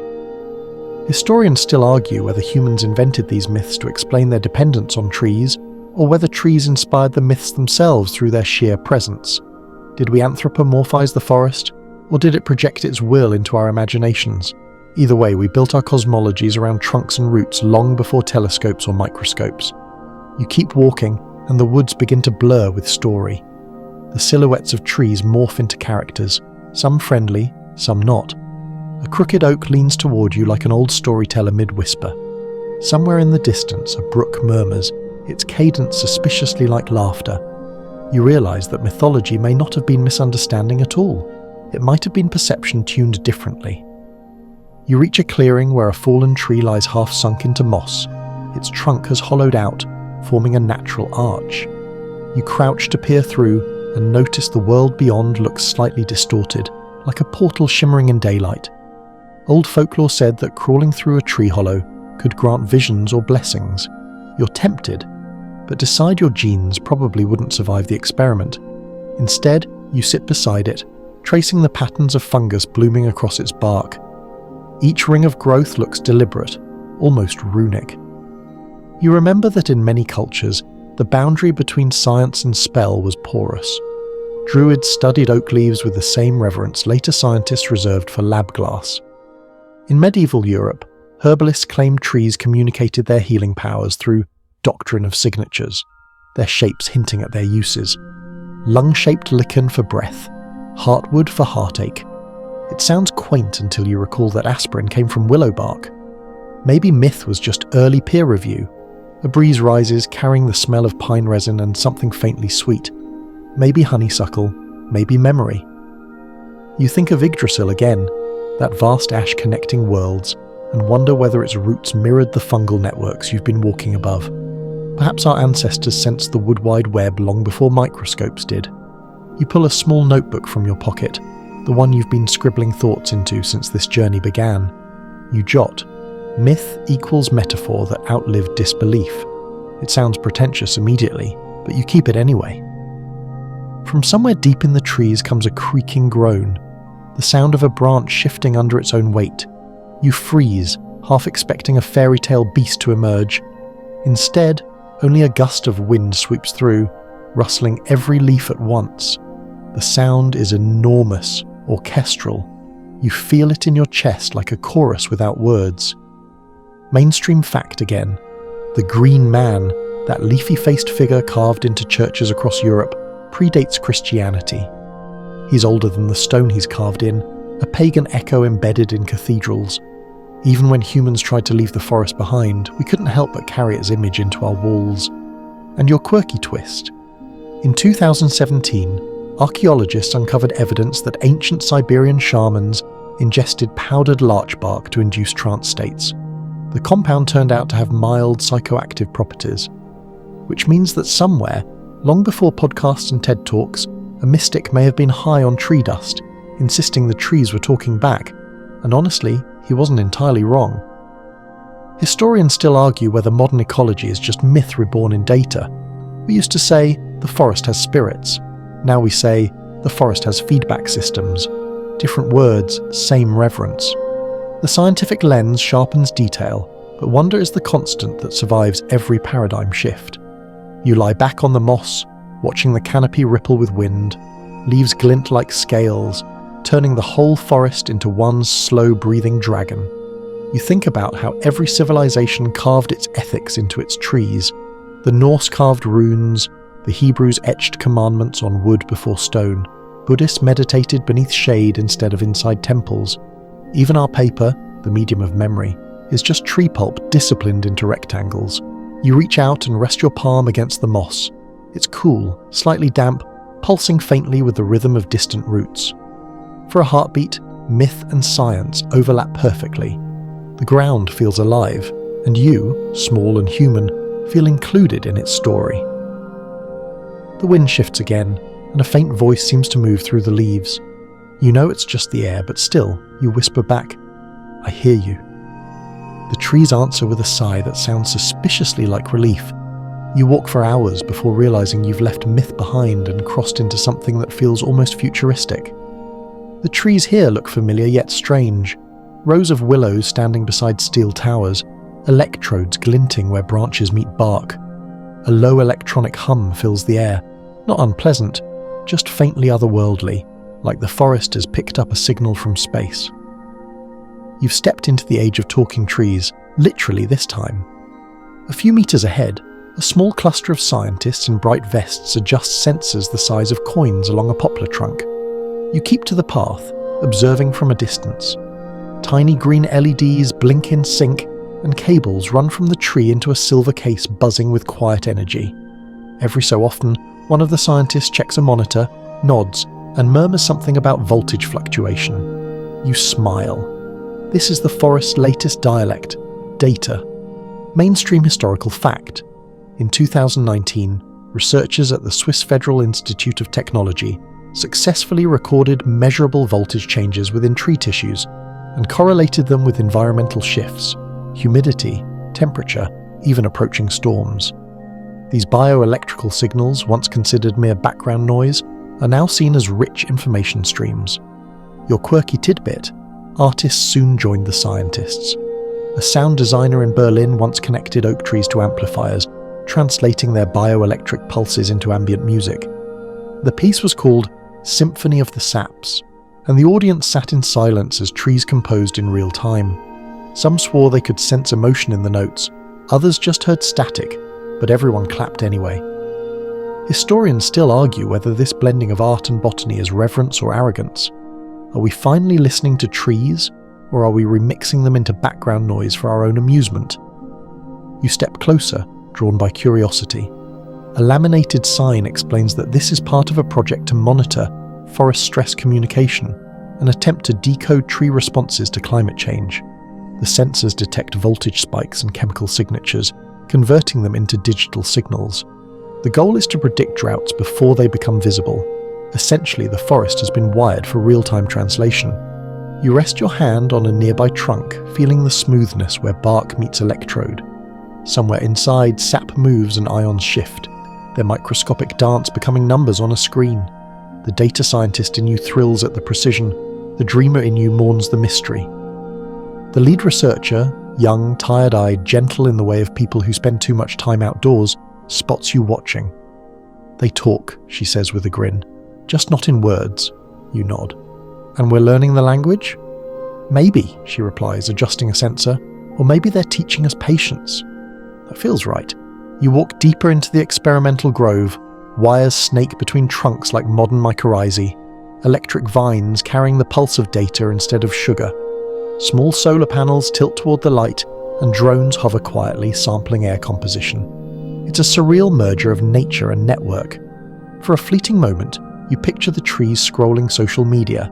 Hashtag morning sap flow, hashtag feeling rooted. You laugh under your breath. Beyond the equipment, the grove looks unchanged. Birds still flit between branches. A squirrel scolds you from above. The technology seems almost shy, hiding its presence beneath moss and leaves. You imagine how future generations might visit these places, not with notebooks, but with translation devices tuned to arboreal frequency. Maybe children will one day grow up chatting with oaks the way we talk to pets, curious, tender, slightly unsure who's really in charge. You recall an old paper you once read about phytosensing, plants used as living detectors for pollution or seismic activity. One project even turned potted ficuses into motion sensors for smart homes. The idea sounded absurd then, but standing here among wired trees, it suddenly feels inevitable. Historians still argue whether this shift, from mystical reverence to technological partnership, is progress or nostalgia in disguise. Have we truly moved closer to understanding nature, or just built new metaphors for it in binary and Bluetooth? You crouch near a cluster of sensors half buried in soil. The cables glisten faintly with dew. Through them, pulses move faster than any fungal network, instant, clean, impersonal. Yet when the wind stirs, the leaves still rustle in their ancient cadence, reminding you that the old systems haven't stopped working. This isn't replacement, it's layering. The forest has accepted another language without abandoning its first. The hum of electronics blends with natural sound until you can't tell them apart. It's hypnotic, like standing inside a hybrid organism where nature and machine breathe together. You close your eyes, and for a moment you hear it. A rhythm that isn't heartbeat or current, but something between. A voice, human this time, breaks your trance. One of the researchers is explaining the data to a visitor. When a tree loses water too fast, voltage spikes in the cambium. It's almost like a cry. The sensors log it before the leaves even wilt. A cry. The word lingers. You wonder if the scientists realize how mythic that sounds. They've built a stethoscope for the Earth's lungs. You think back to section 12, the ultrasonic pops of thirsty trees, and realize how full circle this is. We've gone from hearing their pain to quantifying it, from reverence to resonance to measurement. Yet the wonder remains. The fact that trees produce readable signals at all feels like an act of grace. You pull out your phone and scan a small QR tag on a nearby post. The link opens a live feed showing the tree's data translated into sound waves. It's a continuous hum, oscillating with slight rises and dips, a melody shaped by voltage. You hold the speaker close to your ear. The tone trembles slightly like breath. You whisper, "Still singing, huh?" The screen flickers. A coincidence, surely, but you grin anyway. A cloud drifts over the sun, and the tone lowers by half a note. The researchers' instruments record a subtle drop in photosynthetic efficiency, the tree adjusting, the system responding. You step back, watching the sensors blink among the branches. You can't decide whether you're witnessing science or poetry, or whether that distinction even matters anymore. For all our cleverness, humans didn't invent communication. We just learned to listen differently. The forest, patient as ever, was waiting all along. As you leave the grove, you glance over your shoulder. The cables glint faintly in the fading light, pulsing in rhythm with something deeper and older than electricity. The forest hums, half digital, half divine, and you think, not for the first time, that maybe this is what progress sounds like when it remembers its roots. By the time you reach the ridge, the air has changed again. It smells faintly of smoke, thin, metallic, the way ozone does right before rain. Except, this isn't rain. A dry wind rasps through the grass, and in the distance you see a haze rising, amber and slow-moving. Fire. The forest ahead of you is burning. At first it's only a glow, a shimmer at the horizon where trunks meet sky. But even from here you can hear it. The low, rolling crackle that sounds like wood whispering too fast to follow. Flames twist upward in ribbons, their light flashing through the haze like a pulse. It feels wrong to watch something so beautiful and so violent at once. You hesitate, then step forward anyway. Curiosity has always outweighed comfort. As you descend, the temperature climbs. Ash drifts through the air like black snow. The forest floor under your boots crunches and pops with invisible embers. But what surprises you most is that amid the destruction, life persists. Birds dart through the smoke, their cries sharp but controlled. A deer bursts from the brush and vanishes downslope. The trees nearest you aren't screaming, they're strategizing. Mainstream historical fact. Some trees don't just survive fire, they depend on it. Lodgepole pines, for instance, have cones sealed with resin that only opens under intense heat. After a blaze, their seeds scatter over the scorched earth, sprouting in the nutrient-rich ash, the forest's version of a phoenix. Your quirky tidbit. In 2016, researchers discovered that certain eucalyptus species emit tiny bursts of vaporized oil during fires, literally turning the air into fuel that helps the flames spread. It's suicide, a survival strategy. Burn fast, clear competitors, and rise again stronger. Nature can be ruthless and logical all at once. Historians still argue whether ancient humans learned to manage fire by watching such cycles, or whether we impose the pattern ourselves. Some indigenous traditions, like those of Aboriginal Australians, practiced fire stick farming, deliberately burning sections of land to renew soil and control pests. Science now confirms what they already knew. The forest's health sometimes depends on destruction. You move closer to the smouldering line, keeping distance from open flame. The heat has an animal presence, breathing against your skin. Around you, trees pop and sigh as sap vaporizes inside their veins. A fallen log glows from within, light leaking through cracks like molten honey. For a moment the wind shifts, and you glimpse something extraordinary. A stand of pines not yet consumed but clearly aware. Their crowns sway as embers fall, releasing a faint chemical haze, a cocktail of terpenes and ethylene. It's a warning scent, a chemical shout sent downwind. Trees kilometers away will catch that signal and begin altering their chemistry, thickening bark, sealing stomata, preparing. You can't help but whisper, they're calling each other. In the midst of this chaos, you feel a strange reverence. It isn't grief exactly, it's recognition. The fire isn't a villain, it's a renewal ritual written into bark and seed. The forest knows how to die gracefully. You remember reading about giant sequoias, those elders you visited earlier, whose cones require fire to open. Without it, their lineage would end. Rangers used to suppress every spark in their groves until they realized they were preserving the trees to death. Only when they let the fires return did the next generation finally rise. It's humbling how what looks like destruction from one perspective is salvation from another. You find a patch of cleared earth where the flames have already passed. The ground smokes glowing faintly red beneath the ash. In the middle stands a single blackened trunk, its bark charred, but its crown still faintly green. You rest a hand against it, warm, vibrating with residual energy. Beneath the burnt skin, the cambium still lives, pulsing with water drawn from deep roots. A survivor already planning its comeback. You grin through the smoke. Tough old thing. The wind carries a rush of heat behind you, and you turn to see a dead pine collapse scattering sparks like fireflies. The noise is immense and final, but even now the ground beneath is changing, microbes waking, seeds cracking open, nutrients freed from their prisons of cellulose. In a month this will be green again. Mainstream fact again. After major wildfires, satellite imagery shows forests rebounding with new chlorophyll signatures within weeks. Nitrogen from the ash jumpstarts the growth. Fire cleans house so that the ecosystem can restart. And here's your next oddity. Some fungi only fruit after fire. Species like Pyronema sprout bright pink and orange across scorched soil, appearing within days. Scientists call them fire followers. To them, apocalypse is opportunity. Historians still argue whether fire should be called enemy or partner. Modern forestry has spent a century oscillating between suppression and controlled burns. The truth lies somewhere in between, like most forest politics, coexistence through rhythm. You crouch, scooping a handful of ash. It feels soft, talc-like, staining your fingers grey. You imagine all the molecules in it, carbon from trees, minerals from soil, nutrients that will soon flow again through new roots. You smear a streak across your wrist like war paint, then immediately laugh at yourself. Congratulations, you tell the forest, you win again. The wind shifts once more, and through the thinning smoke you spot a patch of green already peeking through, ferns curling out of the soot.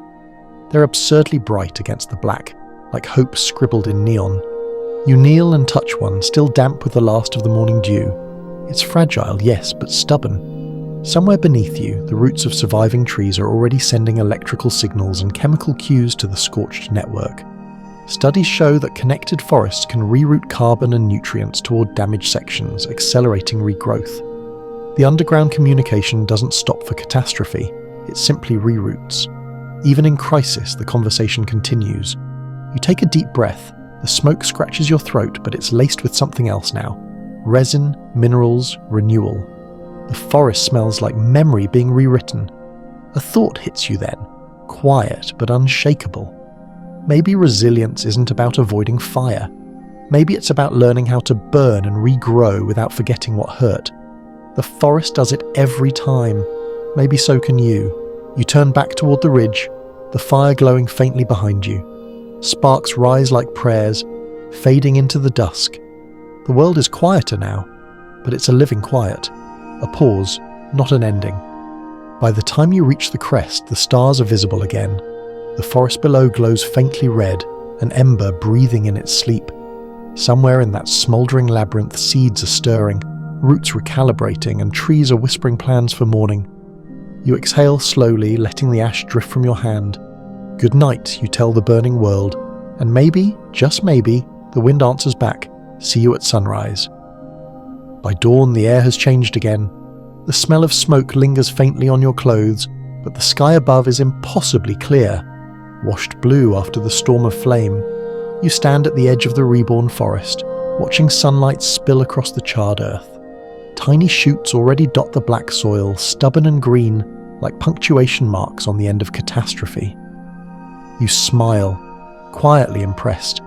The forest doesn't need permission to begin again, but the silence that follows renewal has its own strange gravity.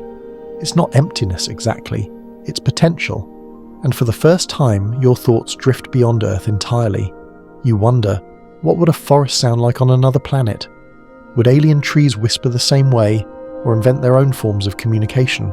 Chemical clouds of colour, electric pulses flashing through translucent trunks. Your mind drifts easily into speculation. It's early morning, your body tired from smoke and walking, and imagination comes cheap in this light. You picture an exoplanet bathed in twin suns, its vegetation tinted violet instead of green, chlorophyll swapped for some exotic pigment that drinks different wavelengths of light.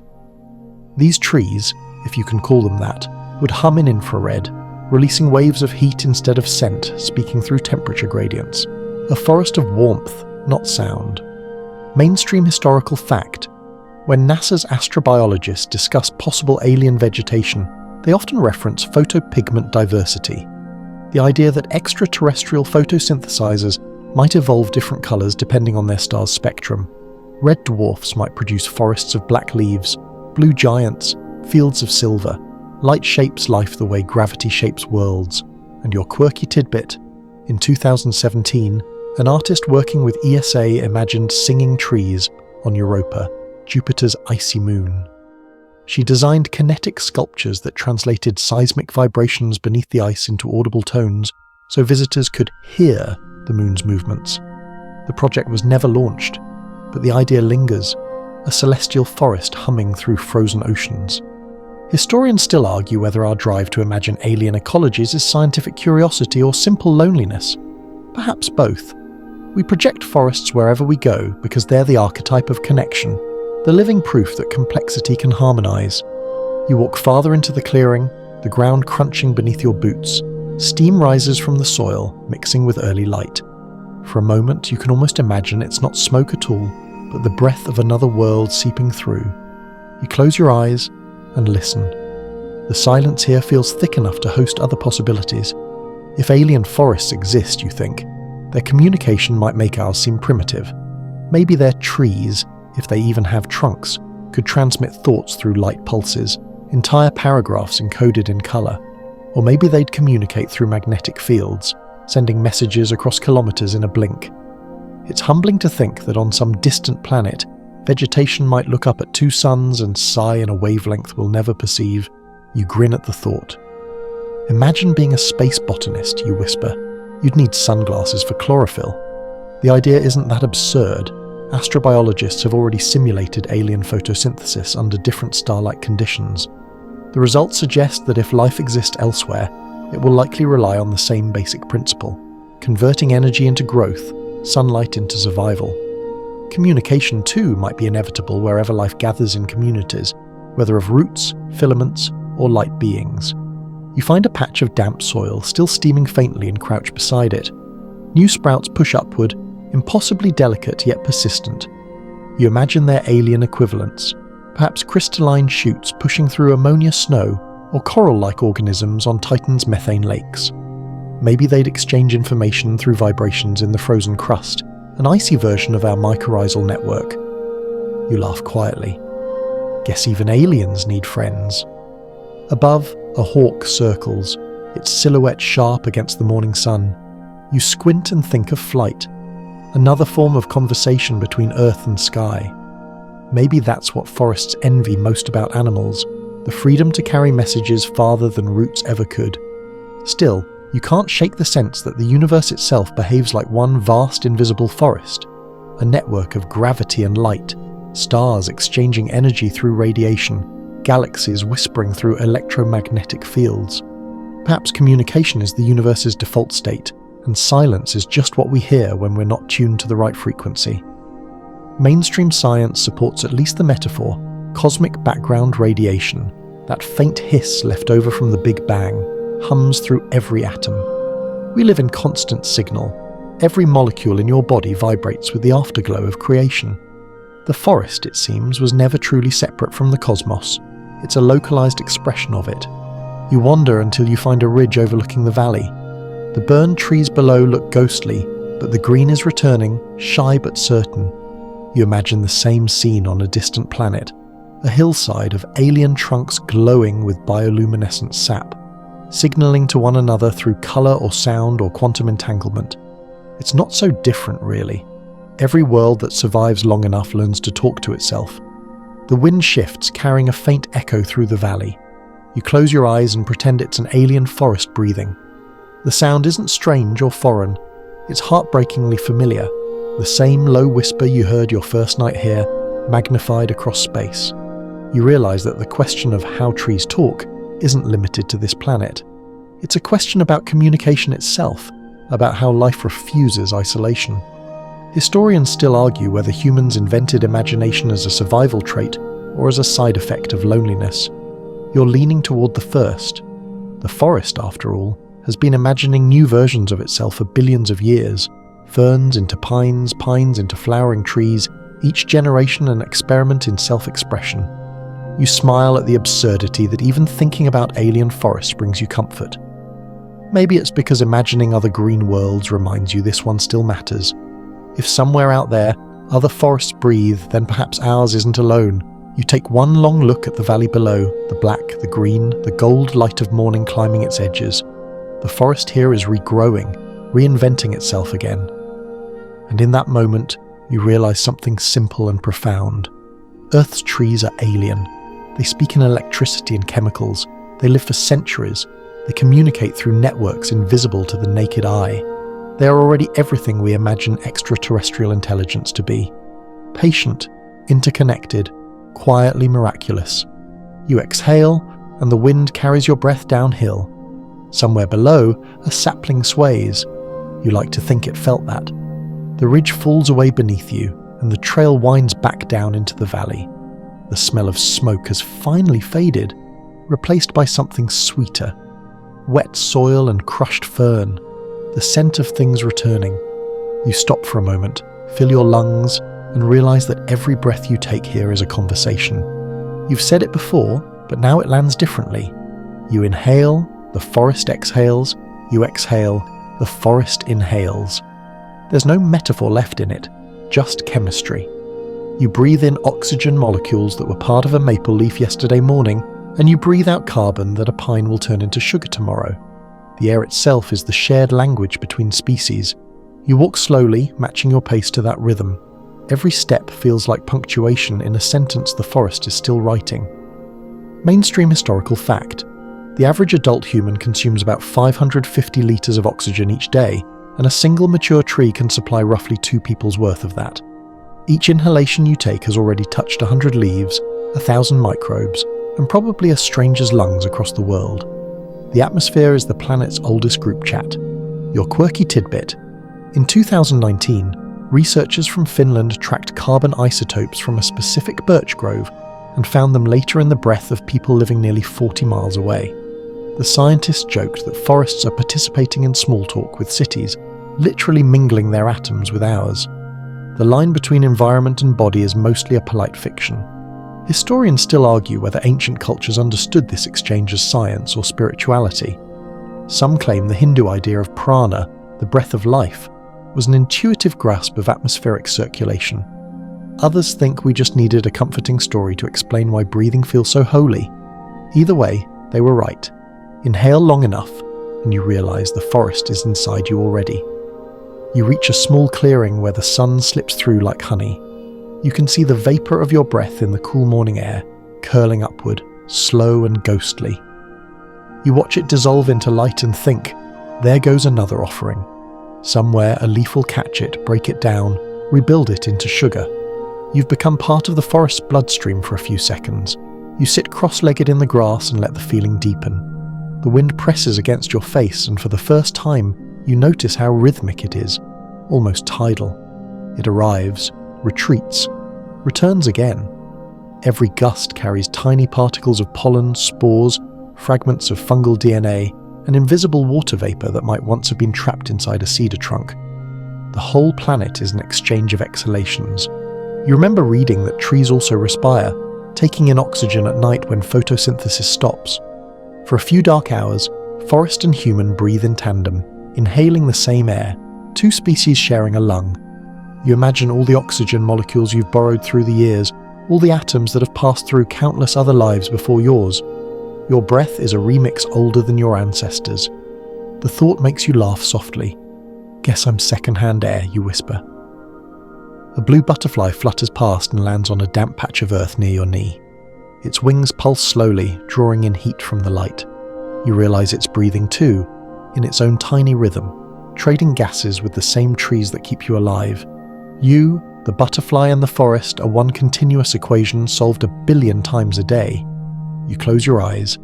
The sunlight feels warm on your eyelids. The sound of leaves overlaps with your pulse.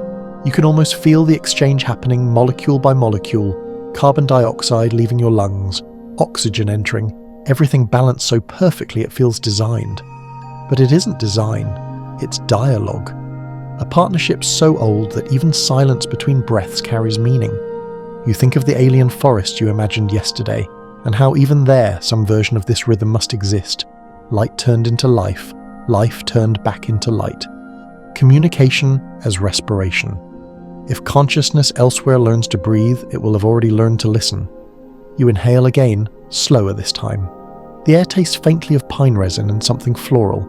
You picture it travelling down your throat into your bloodstream, hitching a ride on red blood cells. Within seconds, those oxygen atoms join your muscles, your brain, your fingertips. You're literally thinking with tree breath. That realization hits gently but completely.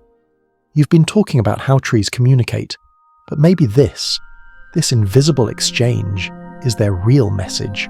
Connection isn't optional. It's the mechanism of survival. The wind rises and carries a swirl of golden dust across the clearing. Pollen, thousands of tiny seeds of potential, looking for somewhere to land. The sight makes you grin. "I see you," you say quietly, and somehow that feels like enough of a prayer. Mainstream fact again. More than 20% of the oxygen in Earth's atmosphere comes from forests. Another 50% comes from plankton in the sea. So whether you stand among trees or waves, you're breathing through the planet's twin lungs.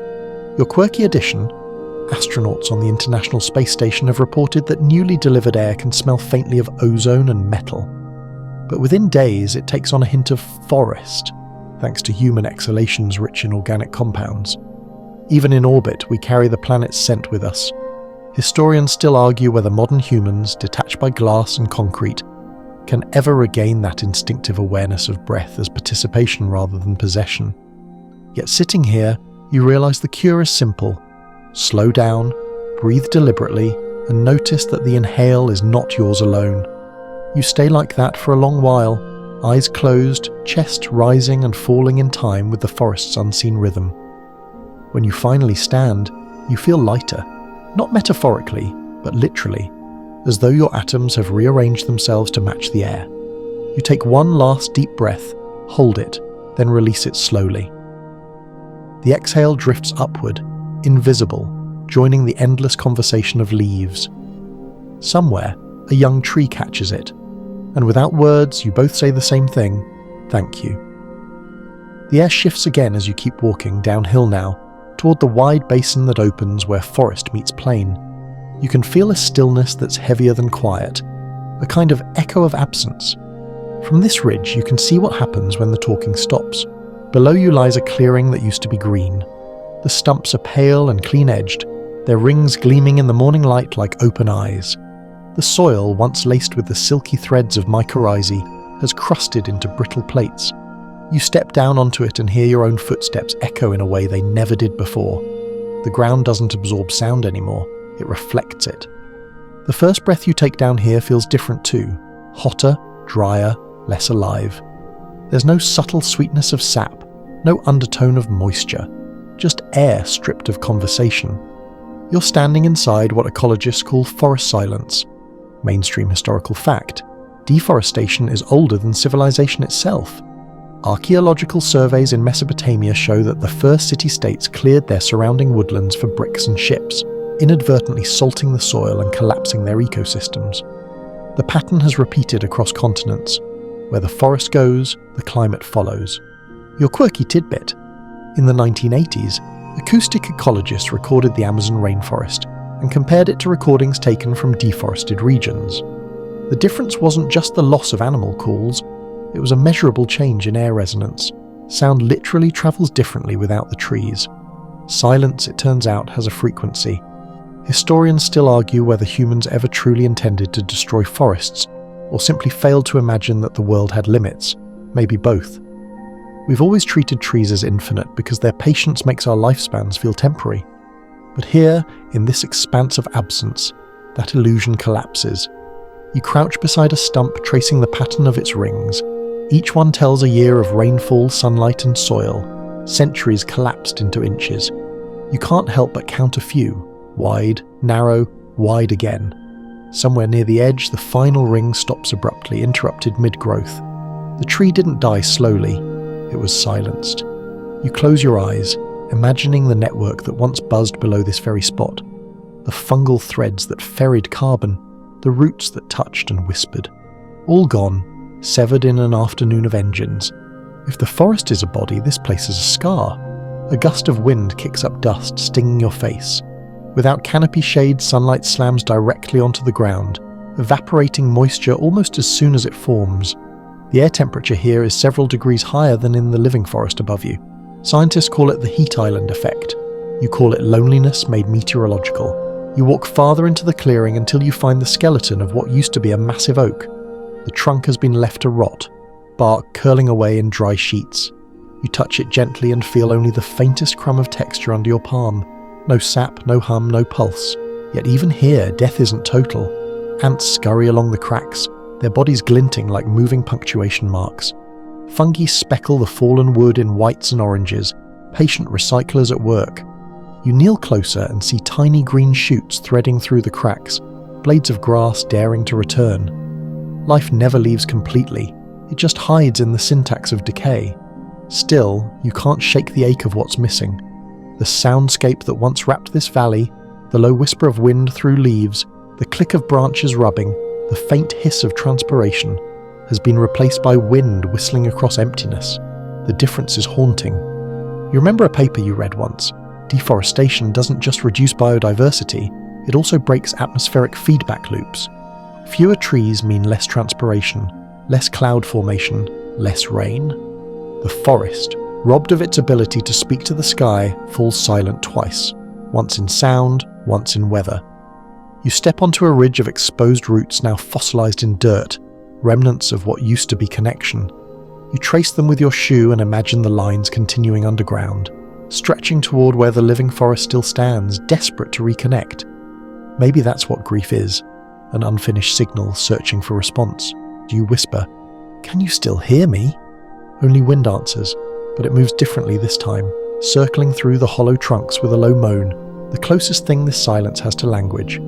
Mainstream fact again, the world loses roughly 10 million hectares of forest every year, though the rate has slowed.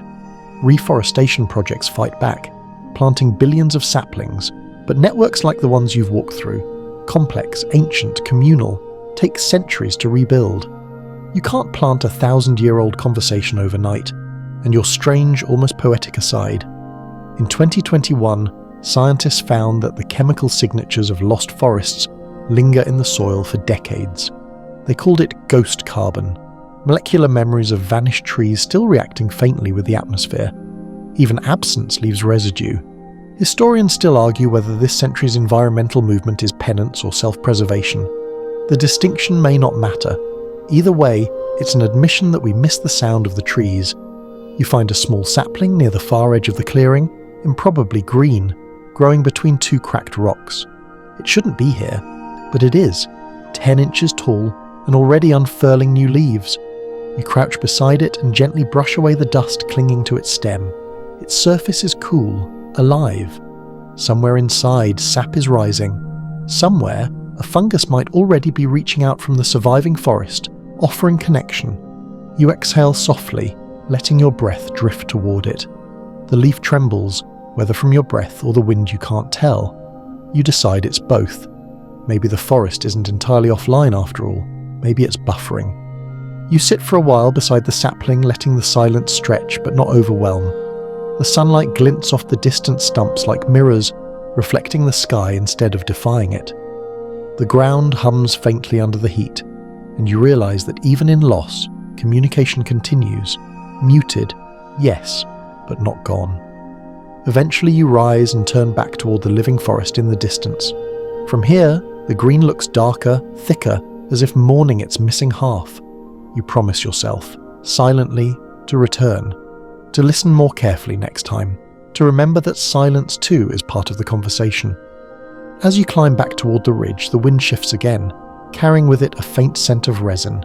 Unexpected, impossible. You stop and smile. Somewhere the forest is answering. By evening you've climbed back into the living green, and the forest greets you like a heartbeat you had forgotten you shared. The air feels thicker again, textured. You notice the sound first, the layered hush that's never truly silent, the breathing of leaves and insects and unseen water. It's not the same forest you first entered weeks ago, but you're not the same listener either. You keep walking until you find a clearing that glows with late sunlight. The trees stand in patient semicircles, their trunks burnished gold. There's no wind tonight, only the small noises that happen when nothing urgent is left to do.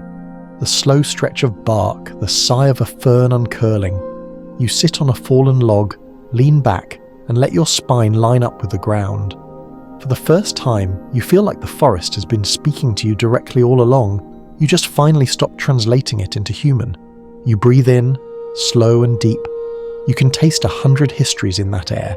Ash from old fires, salt from ancient seas, the breath of travellers who stood here long before you. The forest doesn't remember individuals, it remembers participation. You whisper, "I'm listening." Something shifts. Maybe it's the wind, maybe not.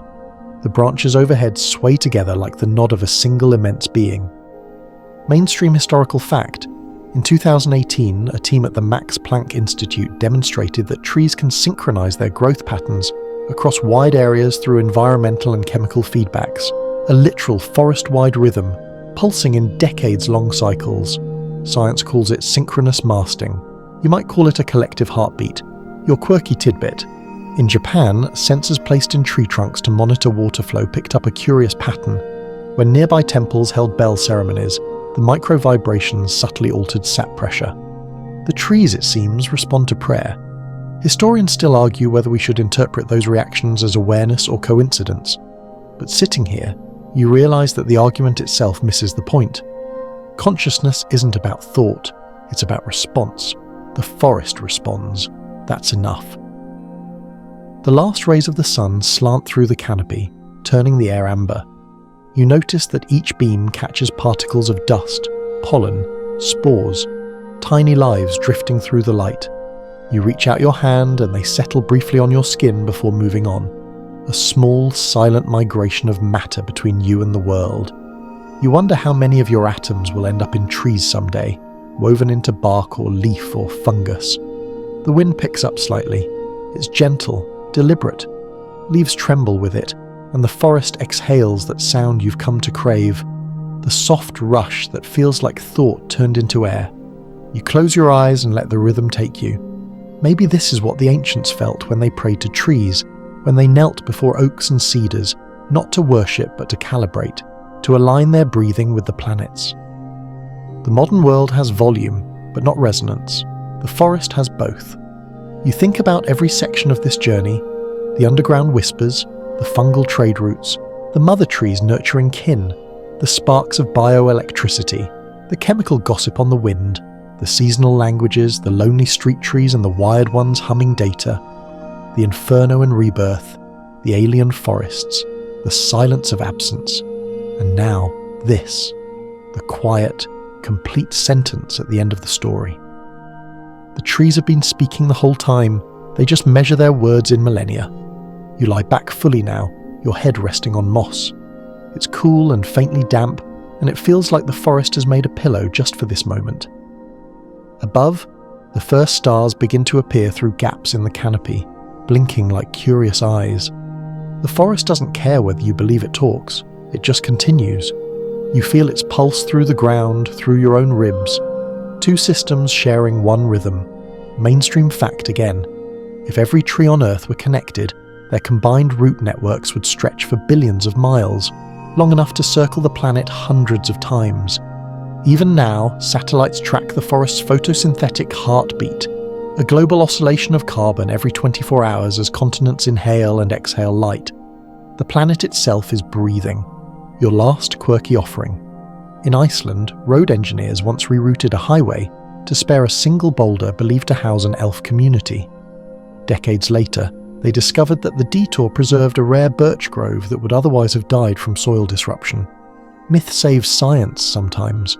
Historians still argue whether stories or facts have done more to protect the world. You're beginning to suspect it doesn't matter which language saves it, as long as someone listens. You inhale again, and this time the air feels different, cooler, cleaner, threaded with resin and the faint sweetness of decay. Every breath is both gift and debt. You exhale and the forest accepts the payment with grace. Somewhere nearby, a nightbird calls. The sound echoes between trunks, layered and round, fading into the distance. The forest answers with stillness, the kind of stillness that isn't absence but attention. You realise you've been waiting for an ending, but there isn't one. The conversation doesn't close, it simply continues beyond your hearing. The trees were talking before you arrived, and will keep doing so long after you're gone. You've only been the guest narrator. you whisper one final time, "I hear you."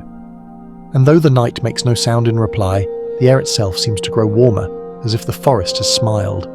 You lie there until your eyes grow heavy, the hum of life beneath you steady as a lullaby. The forest breathes. You breathe. The two rhythms merge until they're indistinguishable. For the first time in a long while, you feel fluent in something older than language. The night drapes itself softly over you, and the forest begins to dim like a lantern turned low.